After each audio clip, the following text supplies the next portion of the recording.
சாட்சி சொன்ன ஒரு பிள்ளைகளுக்காக ஸ்தோத்திரம். இந்த சபையில கர்த்தாவே எங்களை கொண்டு சேர்த்து உங்க நாமத்தை துதித்து ஆண்டவரே சத்தியத்தை அறிந்து கொள்ளும்படியான நல்ல கிருபைகள் தந்திருக்கிறீங்க, அறிவை தந்திருக்கிறீங்க. அதற்காக ஸ்தோத்திரம் ஆண்டவரே. ஒவ்வொரு குடும்பத்தை கர்த்தரை ஆசீர்வதிங்க கர்த்தாவே. விசேஷமாய் ஆண்டவரே கர்த்தரோடு கொடுத்த நல்ல ஆண்டவரே இந்த மாதத்தினுடைய கைகளில் பிரயாசத்தை காணிக்கைகளாகவும் தசமபாகங்களாகவும் தெய்வ சமூகத்தை கொடுத்திருக்கிறார்கள் கர்த்தாவே. கர்த்தர் பிள்ளையுடைய கைகளில் பிரயாசத்தை வாய்க்கப்படி நன்மை கிருபைகளை தொடர் செய்து பரலோகத்திற்கு தேவன் ஆண்டவரை விதைக்கிறவனுக்கு விதையும் புசிக்கிறவனுக்கு ஆகாரத்தையும் கொடுத்து நான் உங்களுக்கு விதையை அழித்து அதை பெருக பண்ணி நீதி விளைச்சலை பெருக பண்ணுகிற தெய்வன் என்று சொன்னது போல பிள்ளைகளுக்கான நீதி விளைச்சலை கர்த்தரை பெருக பண்ணிவிட வேண்டும் நாங்கள் ஜெபிக்கிறோம் கர்த்தாவே. ஸ்தோத்திரிக்கிறோம் கர்த்தர் ஒவ்வொரு ஆசீர்வதிப்பீராக. கர்த்தருடைய பந்தியில் பங்கெடுப்பதற்கும் தந்த நல்ல கிருபைகளுக்காக சாட்சிகளுக்காக ஸ்தோத்திரம். தொடர்ந்து அதற்கான பெரிய ஆயுதத்தை கர்த்தர் கொண்டு செய்ய முடியாது நாங்கள் ஜெபிக்கிறோம். தேவனுடைய வார்த்தைக்காக நாங்கள் நன்றி சொல்கிறோம் கர்த்தாவே. கிருபை எங்களோடு கூட இருந்து நடத்தும்படியாக நாங்கள் ஜெபிக்கிறோம் கர்த்தாவே. தெய்வ பிரசன்னத்துக்குள்ள முழுமையாக மறைத்துக் கொள்ளுங்க. கர்த்தருடைய ஆவியான நிறைவாய் எங்களோடு பேசும்படியாக நாங்கள் ஜெபிக்கிறோம். வார்த்தைகளை கொண்டு ஒரு செய்ய ஆவிக்குரிய அஸ்திபாரத்தை கட்டுவதற்கு ஏற்ற கிருபைகளை கருதப்படியாக கேட்கிறோம். அடிமை மறைத்து கர்த்தரை இப்படி பண்ணுங்க. தாழ்த்துள்ள ஒவ்வொரு நாமத்தில் ஜெபிக்கிறோம் எங்கள் ஜீவன நல்ல பிதாவே. ஆமென். ஹல்லேலூயா. அப்படியே வேத புத்தகத்தை எடுத்து அப்போஸ்தலர்கள் நிருபம் 2வது அதிகாரம் அதனுடைய 42வது வசனத்தை நம்ம வாசிக்கலாம். அப்போஸ்தலர்கள் நிருபம் அதனுடைய 2வது அதிகாரத்துக்கு நேராக அவர்கள் அப்போஸ்தலருடைய உபதேசத்திலும் அந்நியோன்யத்திலும் அப்பமிட்டுதலிலும் ஜெபம் பண்ணுதலிலும் உறுதியாய் தரித்திருந்தார்கள். ஹல்லேலூயா. இங்கே அவர்கள் என்று சொல்லி ஒரு குறிப்பிட்ட கூட்டத்தை குறித்து வேதம் அழகாக தெளிவாக எழுதி கொடுக்கிறது. அவர்கள் அப்போஸ்தலருடைய உபதேசத்திலேயும் ஜெபத்திலேயும் அந்நியோன்யத்திலேயும் அவங்க தரித்திருந்தார்கள் என்று சொல்லி ஒரு குறிப்பிட்ட மக்களை குறித்து இங்கே அப்போஸ்தலனாகிய பேதுரு அந்த இடத்துல ஒரு பெரிய ஒரு பதிலை அங்கே வைப்பதை நம்ம பார்க்க முடியும். ஆமென். அப்போஸ்தலர் 2வது அதிகாரம் அது எல்லாருக்குமே ஒரு தெரிந்த ஒரு அதிகாரம், ஃபெமிலியர் வேர்டு தான். இந்த 2வது அதிகாரத்திலிருந்து மேல் வீட்டறையிலே கர்த்தருடைய மகிமை இறங்கி வாக்குத்தத்தம் பண்ணின பரிசுத்த ஆவியானவர் மேல் வீட்டு அறையிலே இறங்கி ஒவ்வொரு ஜனங்கள் மேலும் பரிசுத்த ஆவியானவர் பொழிந்தருளினார் என்கிற ஒரு பெரிய சத்தியத்தை நம் வேதத்திலே பார்க்க முடியும். ஆமென். புதிய ஏற்பாட்டில் 2 விதமான முக்கியமான நிகழ்வுகள் நடந்தது. ஒன்று ஆண்டவராகிய இயேசு கிறிஸ்துவின் வருகை, 2வது வாக்குத்தத்தம் பண்ணப்பட்ட பரிசுத்த ஆவியானவர் இந்த பூமியிலே நம் மீது கொடுக்கப்பட்டது. ஹல்லேலூயா. இரண்டுமே ஒரு தேவனுடைய வாழ்க்கையில ஒரு முக்கியமான ஒரு நிகழ்வாக காணப்படுகிறது. அப்படிதான் அப்போஸ்தலர் 2வது அதிகாரத்துல 42வது வசனத்துல அவர் என்ன சொல்கிறார்னா, அவர்கள் அப்போஸ்தலருடைய உபதேசத்திலும் அந்நியோன்யத்திலும் அப்பம் பிட்டுதலிலும் ஜெபம் பண்ணுதலிலும் உறுதியாய் தரித்திருந்தார்கள். யார் இந்த அவர்கள்? அநேக அவர்களை குறித்து இங்கே கொடுக்கப்பட்டிருந்தது. இந்த அதிகாரத்துல ஒரு அவர்களை குறித்தான் பார்க்க போறோம். யார் என்று சொல்லி கேட்டீங்கன்னு சொன்னால் 40வது 41வது வசனத்தை வாசிக்கும் பொழுது நமக்கு காண முடியும். 40 42 வாசிக்கலாமா? இன்னும் அநேக வார்த்தைகளாலும் சாட்சி கூறி மார்பாடுகளை இந்த சந்ததியை விட்டு விலகி உங்களை ரட்சித்துக் கொள்ளுங்கள் என்று புத்தி சொன்னான். அவருடைய வார்த்தையை சந்தோஷமாய் ஏற்றுக்கொண்டவர்கள் ஞானஸ்நானம் பெற்றார்கள். அன்றைய தினம் ஏறக்குறைய 3000 பேர் சேர்த்துக் கொள்ளப்பட்டார்கள். ஹல்லேலூயா. யார் இந்த அவர்கள்? அப்போஸ்தலனாகிய பேதுருவினால சுவிசேஷத்தின் நிமித்தமாய் ஆண்டவராகிய இயேசு கிறிஸ்துவை சொந்த இரட்சகராக ஏற்றுக்கொண்ட இந்த 3000 பேர்கள் தான் இந்த அவர்கள். ஹல்லேலூயா. அவன் என்ன சொல்றான்? ஒரு புத்தி சொல்றான். என்ன புத்தி அப்படின்னா, மாறுபாடுள்ள சந்ததியை விட்டு விலகி உங்களை ரட்சித்துக் கொள்ளுங்கள். சத்தமா சொல்லுங்க. மாறுபாடுள்ள சந்ததியை விட்டு விலகி உங்களை ரட்சித்துக் கொள்ளுங்கள். அப்போ ஒரு ஜனம் ரட்சிக்கப்படுவதற்கு சில காரியங்களை விட்டுவிட வேண்டிய ஒரு சூழலுக்குள்ள ஒரு தெய்வ பிள்ளை தள்ளப்படுகிறார். எல்லாவற்றையும் விட்டுதான் நம்ம என்ன செய்ய முடியும்? ஆண்டவரை பின்பற்ற முடியும். ஆண்டவராகிய இயேசு கிறிஸ்துவை பின்பற்ற வேண்டும் என்று சொன்னால் ஒருவன் தன்னைத்தானே வெறுத்து தன் சிலுவையை எடுத்துக்கொண்டு அவரை பின்பற்ற கடவன் என்று சொல்லி வசனம் சொல்வது போல இங்க பேதுரு ஒரு தெளிவான ஒரு விளக்கத்தை, ஒரு ஆலோசனையை, ஒரு புத்தியை இந்த ஜனங்களுக்கு சொல்கிறார். என்ன புத்தி அப்படின்னா, மாறுபாடுள்ள சந்ததியை விட்டு விலகி ஓடுங்க. ஒரு தேவனுடைய ஜனம், ஒரு விசுவாசி தேவனுடைய ஆலயத்தில் ஆவிக்குரிய சபைகளிலே ஆராதிக்கிற தேவனுடைய பிள்ளைகளுக்கு கர்த்தர் சொல்லுற ஆலோசனை என்னன்னா, இந்த உலகத்திலே நம்ம பரிசுத்தமாய் வாழ வேண்டும் அப்படின்னா முதலாவது மாறுபாடுள்ள சந்ததியை விட்டு விலகி ஓட வேண்டும். எப்படி ஓடணும்? மாறுபாடுள்ள சந்ததியை விட்டு விலகி நம்ம ஓடணும். மாறுபாடுள்ள சந்ததியோடு கூட நம்ம என்ன செய்யக்கூடாது? சேரக்கூடாது, ஐக்கியப்படவும் கூடாது, நம்ம அவரோட கூட சேரவும் கூடாது. அப்ப இது யார் இந்த மாறுபாடுள்ள சந்ததி என்று சொல்லி வேதத்தை ஆராய்ந்து பார்ப்போம் என்று சொன்னால், நீதிமொழிகள் சாலமோன் 2 வசனத்தை எழுதினார். ஒன்று, மாறுபாடானவன் கர்த்தருக்கு அருவருப்பானவன். இன்னொன்று, மாறுபாடுள்ள இருதயம் உள்ளவன் கர்த்தருக்கு அருவருப்பான். என்னை கவனிங்க, நான் ரெஃபரன்ஸ் சொல்றேன். இந்த மாறுபாடுள்ள சந்ததி என்று சொல்லும் பொழுது, மாறுபாடுனா ஒரு கருத்திலிருந்து மாறுபடுவது அல்லது தேவனுடைய வார்த்தையிலிருந்து விலகி ஓடுவது, இதுதான் மாறுபாடு உள்ளவன். அப்ப மாறுபாடு உள்ளவனை கர்த்தர் என்ன செய்கிறார்? வெறுக்கிறார். மாறுபாடு உள்ள இருதயம் உள்ளவனையும் கர்த்தர் வெறுக்கிறார். அப்ப இந்த மாறுபாடு உள்ள சந்ததி எது? பேதுரு சொன்னது போல இந்த ஜனங்கள், ரட்சிக்கப்பட்ட இந்த 3000 ஜனங்களும் இந்த மாறுபாடுள்ள சந்ததியை விட்டு விலகி ஓட வேண்டும் என்று சொன்னால், முதலாவது மாறுபாடுள்ள சந்ததி எது என்பதுகளுக்கு தெரிந்திருக்க வேண்டும். வசனம் எனக்கு என்ன சொல்கிறது? மாறுபாடுள்ள சந்ததியை விட்டு இந்த கடைசி நாட்கள்ல நம்ம விலகி ஓடினால் மட்டும்தான் நமக்குள்ள ரட்சிப்பு நிரந்தரப்படும். ஒருவன் முடிவு பரியந்தம் நிலை நின்றால் மட்டும்தான் ரட்சிக்கப்படுவான் என்று எழுதியிருக்கிறது போல, இந்த மாறுபாடுள்ள சந்ததி எதை என்பதை அறிந்து நம்ம கடைசி நாட்கள் ஆவிக்குரிய வாழ்க்கையில பரிசுத்தமாய் நம்ம வாழ்வதற்கு முயற்சி செய்ய வேண்டும். பொல்லாத ஒரு கூட்டம் எழும்பி நம்முடைய விசுவாசத்தை விலக பண்ணும்படியாக, நம்முடைய ஆவிக்குரிய ஜீவிதத்தில் களங்கத்தை ஏற்படுத்தும்படியாக, பரிசுத்த ஜீவியத்தை பாவத்திற்குள்ளாக உலகத்திற்குள்ள கொண்டு செல்லும்படியாய் ஆண்டவராகிய இயேசு கிறிஸ்து சொன்னது போல, ஒருவனும் உங்களை வஞ்சியாதபடிக்கு எச்சரிக்கையா இருங்கள் என்று சொன்னார். அப்போஸ்தலனாகிய பவுல் எழுதினார், உங்கள் பந்தய பொருளை நீங்கள் இழந்து விடாதபடிக்கு நீ எச்சரிக்கையா இருங்கள். அப்ப எல்லா இடங்களிலும் வேதம் எனக்கு ஒரு எச்சரிக்கை சத்தத்தை கொண்டு வருகிறது. என்ன அப்படி என்று சொன்னால், நாம் ரட்சிக்கப்பட்டது முக்கியமல்ல, முடிவு பரியந்தம் எவன் ஒருத்தர் அந்த ரட்சிப்பில நிலை நிற்கிறானோ அவன் தான் ரட்சிக்கப்படுவான்.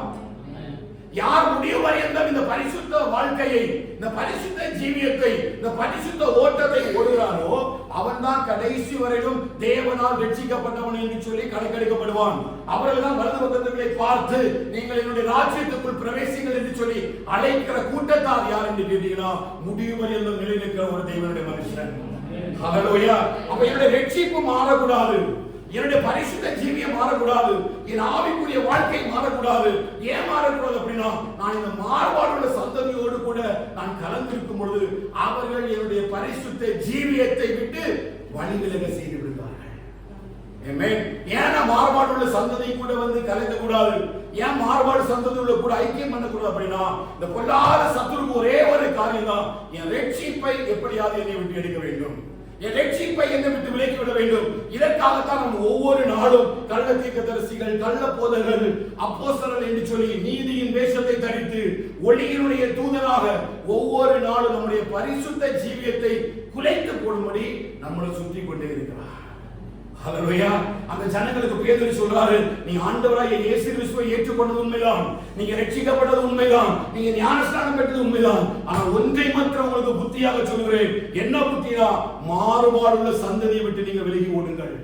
நீங்க வாழ்கிற வாழ்க்கையில உங்களுக்கு எப்பொழுதும் ஒரு பெரிய ஒரு சிந்தனையும் பெரிய ஒரு குறிக்கோளோட ஓட வேண்டும். நீங்க ஓடுகிற ஓட்டம் பரிசுத்த ஜீவியம், வாழ்கிற வாழ்க்கை பரிசுத்த வாழ்க்கை. அந்த பரலோக ராஜ்யத்தில் சர்வவல்லமையுள்ள தேவனுக்கு முன்பாக நியாய தீர்ப்புக்கு நிற்கும்படிதான் கர்த்தர் நம்மை அழைத்திருக்கிறார். அப்படி நியாய தீர்ப்புக்கு நிற்க வேண்டும் என்று சொன்னால் பரிசுத்தம் உள்ள ஜீவியம் உள்ள பிள்ளைகளாக வாழ வேண்டும். ஆராய்ந்து பார்த்த பொழுது இந்த வேதத்தில் பழைய ஏற்பாட்டிலையும் பிதாவாகிய தேவன் ஒரு மாறுபாடுள்ள சந்ததியை குறித்து காண்பிக்கிறார். புதிய ஏற்பாட்டையும் ஆண்டவராகிய இயேசு கிறிஸ்துவும் இந்த மாறுபாடுள்ள சந்ததி எதை என்பதை காண்பித்து தருகிறார். இது ரெண்டையும் பார்க்கும் பொழுது நிச்சயமாய் இந்த உலகத்தில் மாறுபாடுள்ள சந்ததி எதை என்பதை நாமும் அடையாளம் கண்டு பரிசுத்தம் உள்ளவர்களாக நம்முடைய ரட்சிப்பு நிறைவேற நாம் பிரயாசப்பட முடியும். ஆமென்.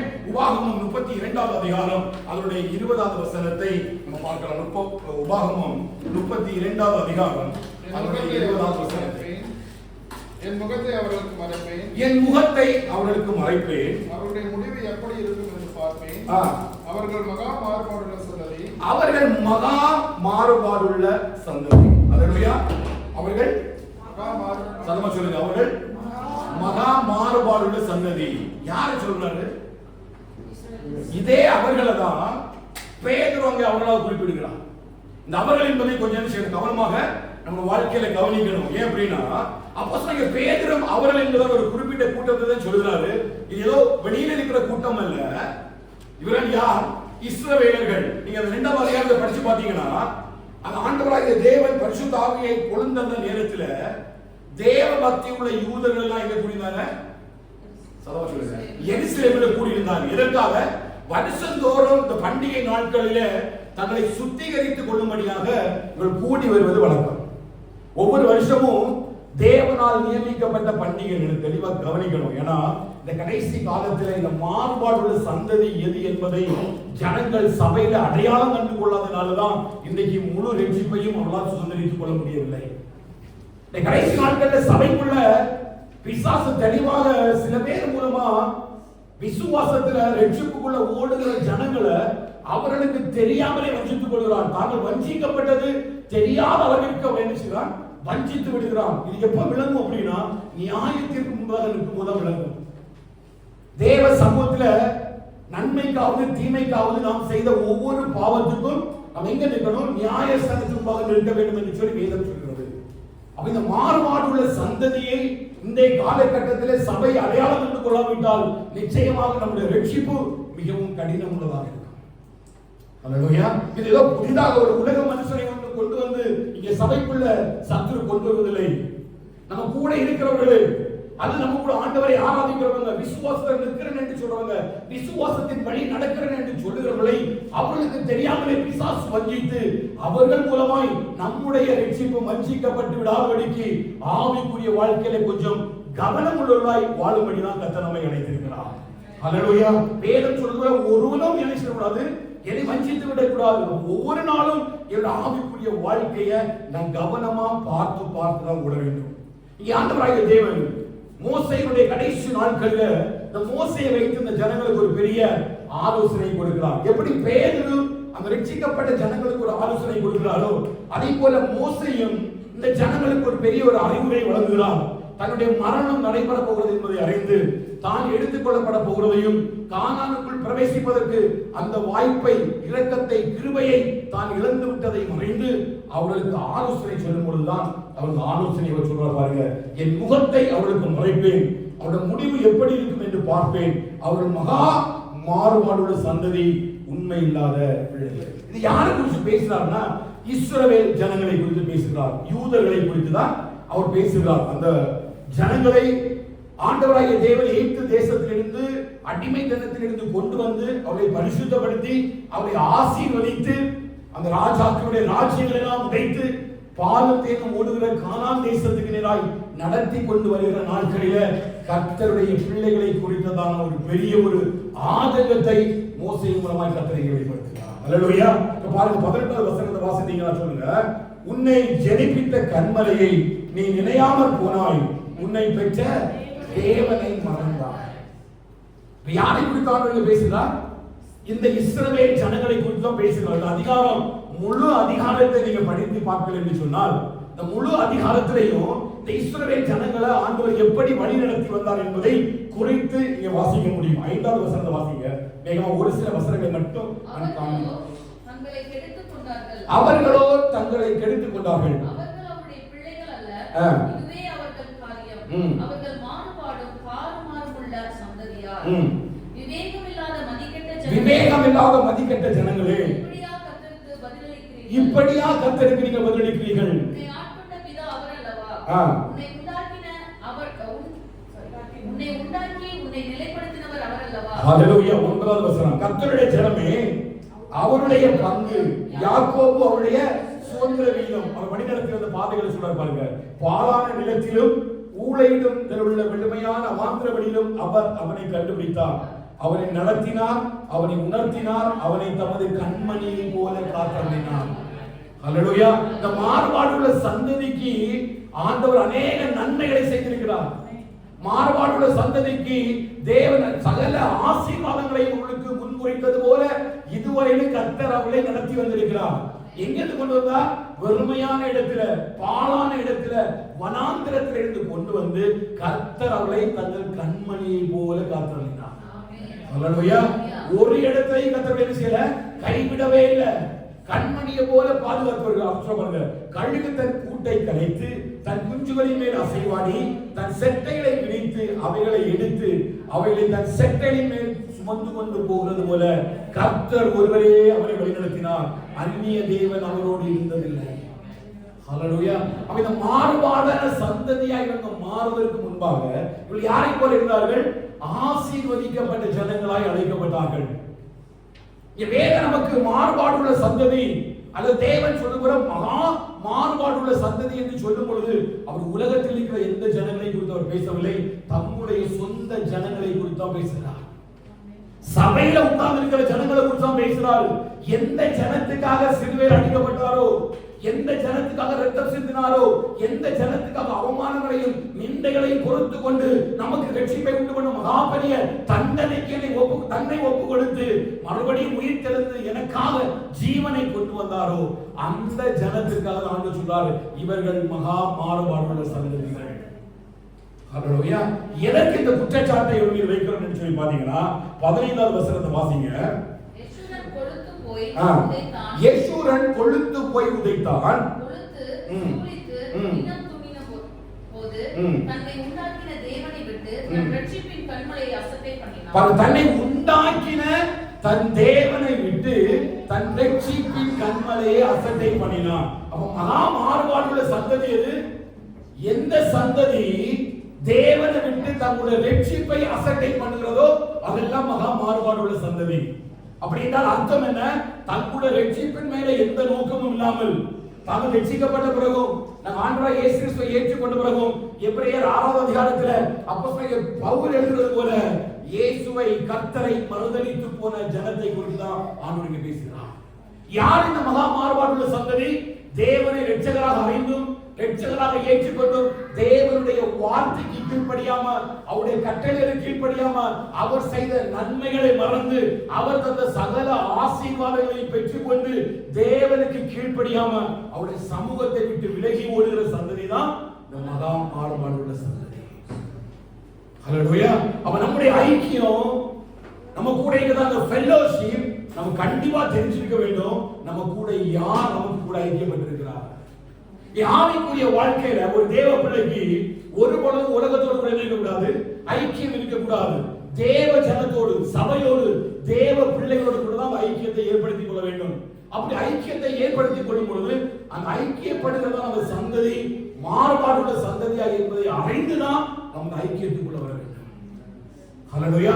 நான் முகத்தை பார்ப்பதனால அல்ல, நான் வெளி தோற்றத்தை பார்ப்பதனால ஒன்றும் நம்முடைய பரிசுத்தவான்களாக எண்ணிவிட முடியாது. இந்த காலகட்டத்தில் வெள்ளை உடைகளை வைத்துக் கொள்வதிலும் நல்லா கரங்களை கட்டி ஆவியில் நுழைந்து அந்நிய பாஷைகளை பேசி தீர்க்க தரிசனங்களை உரைப்பது போல இன்னைக்கு கள்ள போதர்களும் தீர்க்க தரிசனம் எழும்பி ஜனங்களை வஞ்சிக்கிறார்கள். ஆண்டவராகிய இயேசு சொன்னார், அவருடைய கனிகளினாலேயும் அவருடைய கிரியைகளினாலேயும் நாம் உங்களை அறிய முடியும். புரியுதா? அப்ப சபைக்குள்ள என்னுடைய ஐக்கியம் இருக்கும் பொழுது அந்த சந்ததியை குறித்து கொஞ்சம் ஆவிக்குரியதான ஒரு பெரிய எண்ணம் எனக்குள்ள இருக்க வேண்டும். நான் எப்படிப்பட்ட ஜனத்தோடு கூட ஐக்கியப்பட்டிருக்கிறேன். ஹalleluya.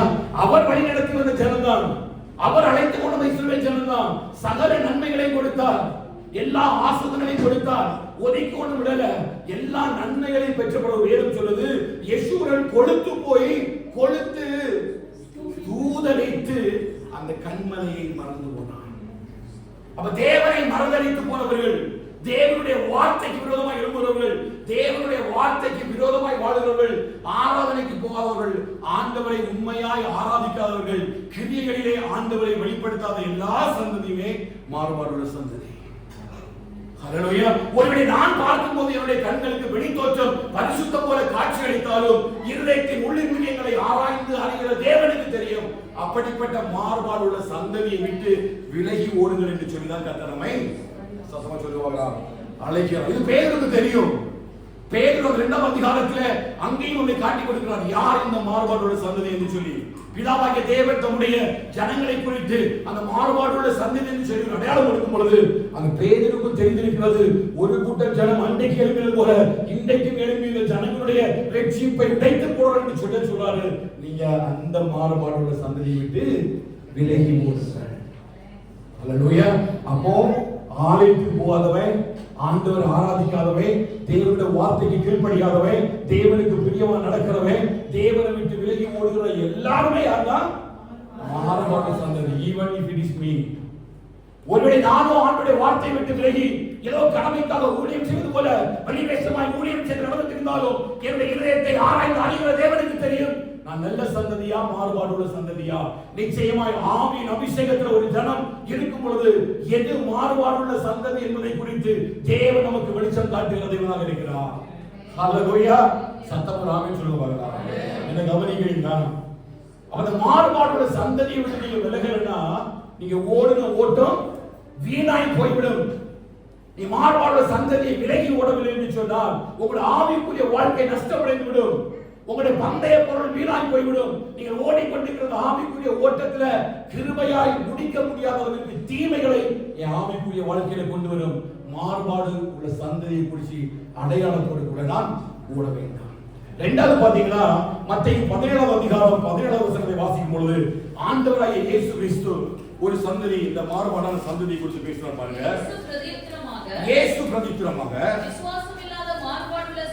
விசுவாசம் இல்லாத மாறுபாடுள்ள சந்ததியே எதுவரைக்கும் நான் உங்களோடு இருப்பேன், எதுவரைக்கும் நான் உங்களோடு கூட இருப்பேன், எதுவரைக்கும் உங்களிடத்தில் பொறுமையாய் இருப்பேன், அவனை என்னிடத்தில் கொண்டு வாருங்கள் என்றார். இந்த சம்பவம் நமக்கு எல்லாருக்கும் தெரியும். இது யாருக்கு ஆண்டவர் சொல்றாரு? சீஷர்களை பார்த்து சொல்கிறார். சீஷர்களுக்கு அவர் நல்ல போதனைகளை கொடுக்கிறார். தேவனுடைய ராஜ்யங்களுக்குரிய அடுத்த வார்த்தைகளை எல்லாம் விளக்கப்படுத்தி கொடுக்கிறார். விசுவாசம் என்னன்னு பேசுகிறார். அற்புதங்களையும் அடையாளங்களையும் அதிசயங்கள் எல்லாம் கூடவே இருந்து பார்த்து கொண்டிருக்கிற சீஷர்கள் ஒரு நேரத்தில் ஒரு மனுஷன் வரும்பொழுது அவனை விடுதலையாக்க கூடாத அளவிற்கு ஒரு கடினமான ஒரு சூழ்நிலை ஏற்படுகிறது. நமக்கு சம்பவம் தெரியும். ஆனா இந்த இடத்துல அவர் அந்த ஆண்டவரை சந்திக்கும் பொழுது ஆண்டவர்கிட்ட கேட்கிறாங்க, நாங்க இவங்களை விடுதலையாக்காமல் போவதற்கான காரியம் என்ன? அப்பதான் ஆண்டவர் சொல்றாரு, மாறுபாடு உள்ள சந்த விசுவாசம் இல்லாத, சத்தமா சொல்லுங்க, விசுவாசம் இல்லாத மாறுபாடு உள்ள சந்ததி. அப்ப இந்த விசுவாசம் இல்லாத எல்லா விசுவாசியுமே யார்தான்? சத்தமா சொல்லுங்க. உனக்கு ஆண்டவரை பற்றி 100% விசுவாசம் இல்லைன்னா நீ எப்படிதான் நடக்கிற? மாறுபாடு உள்ளவனா நடக்கிற. ஏன் அப்படின்னா விசுவாசத்தினால என்ன நடக்கும்? நீதிமான் பிழைப்பான். விசுவாசம் உன்னை ரட்சிக்கும். அப்ப தேவனை அறிவதும் அவர் எனக்காக பூமியில வந்ததும் எனக்கான ஆசீர்வாதங்களையும் நன்மைகளையும் கிருபைகளையும் தருவதும் எல்லாமே எதன் அடிப்படையில் நடக்கிறது? விசுவாசத்தின் அடிப்படையில் நடக்குது. அப்ப அந்த விசுவாசம் எனக்கு இல்லை அப்படின்னா எனக்கு என்ன இல்லை? மாறுபாடான ஒரு ஜீவிதத்தை நான் பேசுறேன் அப்படின்னா நான் வார்த்தையினால பேசுறேன், என் கிரியைகளினால விசுவாசம் இல்லை. யார் இந்த விசுவாசி? மாறுபாடுள்ள விசுவாசினா விசுவாசத்துல கிரியைகளை வெளிப்படுத்தாத விசுவாசி எல்லாமே சதவா சொல்லுங்க. இப்ப யாக்கோபு 2:19 என்ன சொல்லுது? தேவன் ஒருவர் உண்டு என்று விசுவாசிக்கிறாய், பிசாசுகளும் அப்படியே விசுவாசித்து நடங்குகின்றன. பிசாசுக்கு பேர் என்னதான்? சத்தமா சொல்லுங்க. லூசிபருக்கு பேர் என்னது? அவன் விசுவாசி. அவனை விசுவாசிக்கிறான். என்ன விசுவாசிக்கிறான்? தேவன் ஒருவர் உண்டு என்பதை அவன் விசுவாசிக்கிறான். அவனுக்கு அடையாளமும் விசுவாசி. எனக்கும் பேர் என்னது? விசுவாசி. அப்ப அந்த விசுவாசிக்கு இந்த விசுவாசிக்கு ஒரே வித்தியாசம் தான், அவன் கிரியைகளை வெளிப்படுத்த மாட்டான், நான் கிரியைகளை வெளிப்படுத்துவேன். ஹல்லேலூயா. ஒரு சபை எதற்காக அழைக்கப்படுகிறது தெரியுமா? அந்த விசுவாசம் உள்ள ஆண்டவரிடத்துல கிரியைகளை வெளிப்படுத்தப்படுகிறத கர்த்தர் அழைத்திருக்கிறார். ஆமென். அப்ப அந்த கிரியைகளை, அந்த விசுவாசத்தை நம்ம வெளியில கொண்டு வரலாம் அப்படின்னா, கிரியைகள் நம்ம கொண்டு வரலாம் அப்படின்னா நம்முடைய விசுவாசம் மாறுபாடுள்ள சந்ததியினருக்குள்ள விசுவாசம் போல இருக்கும். அது யாரை சார்ந்து போகும்? பிசாசை சார்ந்து போகும். அவனுடைய பேர் விசுவாசி, என்னுடைய பேர் விசுவாசி. எப்பொழுது நான் கிரியைகள் நிமித்தமாய் அந்த விசுவாசத்தை அறிக்கை பண்ணுகிறேனோ அப்பொழுதுதான் நான் தேவனுக்கு பிரியமான விசுவாசியாக மாறப்படுகிறேன். ரெண்டு மாறுபாடை குறித்து பேசுறாங்க. ஒண்ணு மகா மாறுபாடு சந்ததி. யாரெல்லாம் அந்த தேவனை மறந்து போனாங்களோ, மறுதலித்து போனார்களோ, ஒரு தரம் பிரகாசிக்கப்பட்டும் பரமையை ருசி பார்த்தும் அந்த நன்மையை அடைந்தும் அவரை மறுதலித்து போனவர்கள் மறுபடியும் இயேசுவை சிலுவையில் அறைவதனால் அவரை புதுப்பிப்பது கூடாத காரியம். இது யாரு? மகா மாறுபாடுள்ள சந்ததி. ஆண்டவரை மறுதலித்து போனவர்கள், சத்தியத்தை விட்டு விலகி ஓடினவர்கள், சத்தியத்தை நடாதவர்கள், ஆண்டவராகிய தேவனுடைய நன்மை விட்டு விலகி போனவர்கள், அற்புதங்களையும் அதிசயங்களையும் பிரகாசிக்கப்பட்டும் இருளிலிருந்து வெளிச்சத்துக்குள்ள வந்தும் பரமையை ருசி பார்த்தும் ஆத்துமாவின் நன்மைகளை பெற்றும் அந்த ஆண்டவராகிய இயேசு கிறிஸ்துவின் வார்த்தைகளை விட்டு விலகி ஒரு அத்தனை பேருக்கும் வேதம் கொடுக்கிற பெயர் என்ன தெரியுமா? மகா மாறுபாடுள்ள சந்ததி. ஹல்லேலூயா. அந்த மகா மாறுபாடுள்ள சந்ததிக்குள்ள ஒரு பொழுது நம்முடைய ஐக்கியப்படுதல் இருக்கவே கூடாது. இன்னொரு வேதத்தில் ஆண்டவர் இயேசு கிறிஸ்து சொல்கிறார், விசுவாசம் இல்லாதிருக்கிறவர்கள் எல்லாமே யாருதான்? மாறுபாடுள்ள சந்ததி. உனக்கு கடுக போல கொஞ்சம் விசுவாசம் இருந்தாலும் கர்த்தர் அதை செய்வதற்கு வல்லமையுள்ளவராக இருக்கிறார். அதனுடைய பலவீனமாக இருக்கலாம், உன் சூரியமா இருக்கலாம், உன் பிள்ளையோட வாழ்க்கை நன்மையா இருக்கலாம், உன் வேலையா இருக்கலாம். எந்த காரியத்திலே நீ உலகத்தை நம்பாம நீ ஆண்டவர் மேல விசுவாசத்தை வைக்கும் பொழுது உன் விசுவாசத்தின் கிரியைகளை கர்த்தர் கனப்படுகிறார். நீ விசுவாசித்தால் நிச்சயமாய் தேவனுடைய மகிமையை நீ காண முடியும். சத்தமாக சொல்லுவாங்க. எத்தனை பேர் விசுவாசிக்கிறீங்க? இப்ப எத்தனை பேர் சொல்ல முடியும் நான் தேவனுடைய விசுவாசி? ஆமென். அப்ப கிரியைகள் தான் எதை காட்டுறது? விசுவாசத்தை காட்டுறது. நான் வேதம் வாசிக்கிற தன்மை, என்னுடைய ஜெபம், தேவனோட ஐக்கியம், ஆவிக்குரிய வாழ்க்கையில நீதியின் விளைச்சல்கள், இது எல்லாம் தான் நான் ஆண்டவரை விசுவாசிக்கிறேன் என்கிற ஒரு கிரியையை எனக்கு காண்பிக்கிறது. நான் ஆண்டவரை விசுவாசிக்கிறேன் என்று சொல்லி ஒரு வார்த்தையை சொல்லிட்டு அப்படியே வாழ்க்கை ஃபுல்லா அமைதியா இருக்கிறதுனால அந்த விசுவாசம் என்ன செய்யாது? பலன் தராது, கிரியை செய்யாது. ஆனா நான் விசுவாசிக்கிறேன் என்று சொல்கிறேன்னா அந்த விசுவாசத்துக்கு ஏற்ப நான் கிரியைகளை வெளிப்படுத்த ஆரம்பிக்கிறேன். ஆமென். அப்ப ரெண்டு தான் மாறுபாடுள்ள சந்ததி என்று சொல்லி வேதம் சொல்றது. இப்போ அப்போஸ்தலர் 2ஆம் அதிகாரத்துல மறுபடியும் வந்தீங்கன்னா அந்த அவர்களை குறித்து தான் இங்க ஆண்டு அழகாக பேதுரு சொல்றாரு பாருங்க. அவர்கள் அப்போஸ்தலருடைய உபதேசத்திலும் அந்யோன்யத்திலும் அப்பம் விற்குதலிலும் ஜெபம் பண்ணுதலிலும் உறுதியாய் கழித்திருந்தார்கள். இந்த யார் அவர்கள்னு பார்த்தா இந்த 3000 பேர் தான், ரட்சிக்கப்பட்ட 3000 பேர் தான் சொல்றாங்க. அப்ப இங்க எந்த மாறுபாடுள்ள சந்ததியை பற்றி பேசுறாங்க பாத்தீங்கன்னா அந்த 5வது வசனத்தை வாசித்தீங்கன்னா 2ஆம் அதிகாரம் 5வது வசனம். வானத்தின் கீழ் இருக்கிற சகல தேசத்தாலும் இருந்து வந்த தேவ பக்தியுள்ள யூதர்கள் அப்பொழுது எருசலேமிலே வாசம் பண்ணார்கள். அடுத்து அந்த சத்தம் உண்டான போது திரளான ஜனங்கள் கூடி வந்து தங்கள் பாஷையிலே அவர் பேசுகிறதை அவர்கள் கேட்டபடினாலே கலக்கம் அடைந்தார்கள். எல்லாரும் பிரமித்து ஆச்சரியப்பட்டு ஒருவரை ஒருவர் பார்த்து, இதோ பேசுகிற இவர்கள் எல்லாரும் கலிலேயர் அல்லவா?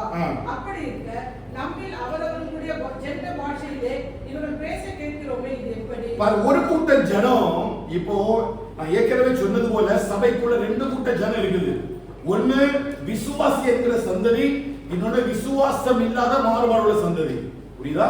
எல்லா இடத்திலுமே 2 விதமான கூட்டம் இருக்கு. ஒன்னு ஆண்டவராகிய இயேசுவை விசுவாசிக்கிற கூட்டத்துல ஒன்னு இருக்கும், இன்னொரு கூட்டம் கடமைக்காக ஆண்டவரை ஆராதிக்க வேண்டும் என்று சொல்லி வந்துட்டு போகும். வெள்ளிக்கிழமை சபைக்கு வரல அப்படின்னா, இல்ல ஞாயிற்றுக்கிழமை ஆராதனைக்கு போகல அப்படின்னா ஒரு மாதிரி நெஞ்சு படபடபடன்னு இருக்கும்.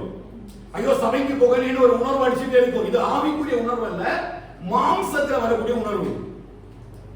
அந்த மாம்ச உணர்வு கொண்ட ஜனங்களும் இருப்பார்கள். அதே போலதான் இங்க எருசலேமில் எல்லா தேவ பக்தி உள்ள யூதர்களும் கூடியிருக்கிறார்கள். இந்த தேவ பக்தி உள்ள வார்த்தைக்கு அப்போஸ்தலன் பவுல் 1 தீமோத்தேயு 4ஆம் அதிகாரத்துல தீமோத்தேயுக்கு எழுதுறாரு, இந்த தேவ பக்தியானது இந்த ஜீவனுக்கும் இதற்கு பின்வரும் ஜீவனுக்கும் வாக்குத்தத்தம் உள்ளதாகையால் இது நல்லதுதான். என்ன அப்படின்னா, தேவ பக்திக்காக நீ முயற்சி பண்ணு, தேவனுடைய சமூகத்தில் இருப்பதற்கான ஏற்ற முயற்சிகளை செய்வாக என்று சொல்லி தீமோத்தேயுக்கு அப்போஸ்தலன் பவுல் எழுதுகிறார். அப்படி இந்த எருசலேமில தேவ பக்தி உள்ள ஜனங்கள் எல்லாம் கூடி வந்திருக்கிறாங்க. எதுக்கு கூடி வந்திருக்கிறாங்க? பஸ்கா பண்டிகை கூடுவதற்காக. அங்கே கூடாத பண்டிகை, ஆசரிப்பு பண்டிகை, எல்லா அறுப்பின் கால பண்டிகை, எல்லா பஸ்கா பண்டிகை முடிந்து இவர்கள் எல்லாரும் வீட்டிற்கு திரும்புவதற்கு ஒரு சூழ்நிலை இருக்கும் பொழுதுதான் இந்த மேல் வீட்டு அறையில இவர்கள் எல்லாரும் கூடி ஜெபிக்கிறார்கள். யாரெல்லாம்? இந்த சீஷர்கள் எல்லாரும் கூடி ஜெபிக்கிறார்கள். இந்த சீஷர்கள் கூடி ஜெபிக்கும் பொழுது பிதாவாகிய தேவனால் வாக்குத்தத்தம் பண்ணப்பட்டதான அந்த பரிசுத்த ஆவியானவர் அந்த மேல் வீட்டு அறையிலே அவர் வல்லமையாக ஊற்றப்படுகிறார். அந்த சத்தத்தை கேட்டவுடனே ஜனங்கள் எல்லாரும் கூடி வந்து அங்கே அமைதியாக நின்று கேட்டுக் கொண்டிருக்கிறார்கள். இப்போ ஒரு சின்ன சலசலப்பங்க உண்டாவது கவனிக்கணும். எப்பவுமே நம்முடைய ஆவிக்குரிய வாழ்க்கையில சில காரியங்களை, தேவனுடைய செயல்கள் நம்முடைய வாழ்க்கையில நடைபெறும் பொழுது நல்லா கவனிக்கணும். ஆவிக்குரிய வாழ்க்கையில நீ வளர ஆரம்பிக்கும் பொழுது, நீ ஜெபிக்கும் பொழுது, நீ தேவனுடைய கிருபை வரங்களில ஆவிக்குரிய கனிகளில நீ பெருகும் பொழுது நிச்சயமா உன்னை குறித்து பேசுற ஒரு கூட்டத்தார் ஒன்று சொல்லிட்டு இருப்பாங்க. எப்படி எருசலேமில் ஜனங்கள் எல்லாம் கூடி பரிசுத்த ஆவியானவர் வல்லமையாக இறங்கினது போல 2 கூட்டத்தார ஜனங்களாக பிரிந்து விடுகிறார்கள். ஒரு கூட்ட ஜனங்கள் என்ன சொல்றாங்கன்னா, இவர் நம்முடைய ஜென்ம பாசையில பேச கேட்கிறோமோ, இந்த காரியம் எப்படி முடியும், இது எப்படிப்பட்ட காரியம் என்று சொல்லி அதை குறித்ததாக ஒரு ஆராய்ச்சிக்கு நிற்கிறார்கள். இன்னொரு கூட்டத்தை பாத்தீங்கன்னா 13வது வசனத்தை வாசிங்க. 2வது அதிகாரம் 13வது வசனம். மற்றவர்களோ இவர்கள் மதுபானத்தினால் நிறைந்திருக்கிறார்கள். இவர்கள் மதுபானத்தினால நிறைந்திருக்கிறார்கள். இப்ப ரெண்டு கூட்டம் இருக்குது. ஒரு கூட்டம் என்ன சொல்லுது? இவன் நம்முடைய ஜென்ம பாஷையில பேச கேட்கிறோம். பேசுகிற பாஷை இந்த கூட்டத்துக்கு புரியுது. இந்த கூட்டத்தை பற்றி ஒரு தெளிவான ஒரு சிந்தனை இந்த ஒரு கூட்ட மக்களுக்கு புரியுது. ஆனா இன்னொரு கூட்டம் எப்பவுமே ஆண்டவருடைய கிரியைகளுக்கு விரோதமாய் பேசுகிற கூட்டம். ஹalleluya. என்னை இவன் சும்மா ஜெபிக்கிறா, இவன் என்னத்துக்கு சும்மா ஆலயத்துக்கு போறா, இது என்ன அந்நிய பாஷை, இது என்ன சத்தம் போடுறாங்க, ஆராதனையில சத்தம் போடுறாங்க, இப்படி ஆராதிக்கணுமா, இதெல்லாம் தெரிகிறது இல்லையே, சரியா இல்லையே என்று சொல்லி தேவனுடைய காரியத்தை குறித்து அசட்டையாய் பேசுகிற இன்னொரு கூட்டம். ஏன் இந்த மாறுபாடோட சந்ததி அப்படின்னா, பிசாசு நம்மளை சுத்தி எப்பவுமே ரெண்டு கூட்டம் வச்சிருப்பான். ஒன்னு தேவனுடைய ஜனங்கள் நம்ம கூட இருப்பாங்க, இன்னொரு கூட்டம் நமக்கு விரோதமாய் பேசுகிற ஜனங்கள் இருப்பாங்க. நம்ம செய்யக்கூடிய ஊழியம் அவனுக்கு பிடிக்காது, நம்ம ஜெபிக்கிற ஜெபம் பிடிக்காது, நம்ம பேசுற அந்நிய பாஷை பிடிக்காது, நம்ம ஆராதிக்கிற ஆராதனை பிடிக்காது, நம்ம சத்தம் போடுறது ஒண்ணுமே பிடிக்காது. ஒவ்வொரு இடத்திலையும் ஏதாவது ஒரு குற்றத்தை கண்டுபிடித்து நம்மளை விசுவாசத்தை விட்டு விலகுவதற்காக ஒரு கூட்டம் ஜனத்தை பிசாசு வச்சிருப்பான். அதை குறித்து ஒரு நாள் கவலைப்படவே கூடாது.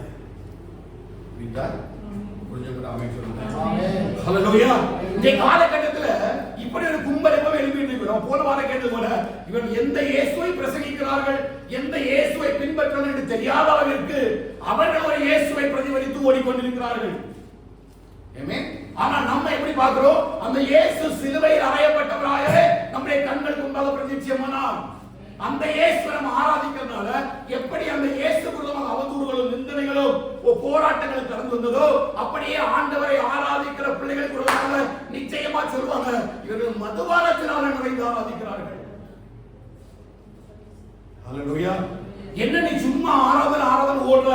ஏன் சும்மா உனக்கு ஜெபம், சும்மா எனக்கு வேத வாசிப்பு, எதுக்கு சும்மா நீ ஆண்டவரை தேடணும் என்று சொல்லி கடைசி காலத்துல யாரையாவது ஒருத்தரை ஏவி விட்டு பிசாசு நம்முடைய விசுவாசத்தை உடைக்கும்படி இருக்கும். ஹalleluya. நீ இவ்வளவு நாள் ஜெபிக்கிறதால உங்களுக்கு என்ன நன்மை? நீ இவ்வளவு நாள் ஜெபித்ததனால ஏதாவது ஒரு ஆசீர்வாதம் வாழ்க்கையில கிடைச்சதா? நீ ஏதாவது ஒரு காரியம் நினைத்த காரியம் ஏதாவது வாழ்க்கையில நடந்தா?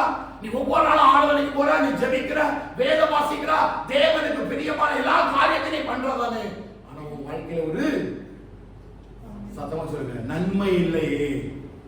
கண்டிப்பா ஒரு கூட்டம் போயிருக்கீங்களா அனுபவத்தோட? இப்படி ஒரு கூட்டம் பேசிட்டு இருக்குது. எவ்வளவுதான் ஜெபித்தாலும், நீ எவ்வளவுதான் ஓடினாலும் உங்க வாழ்க்கையில ஒரு நன்மையும் நடக்காது என்று சொல்லி கொஞ்சம் பேசுற ஒரு கூட்டம் இருக்கும். ஹalleluya.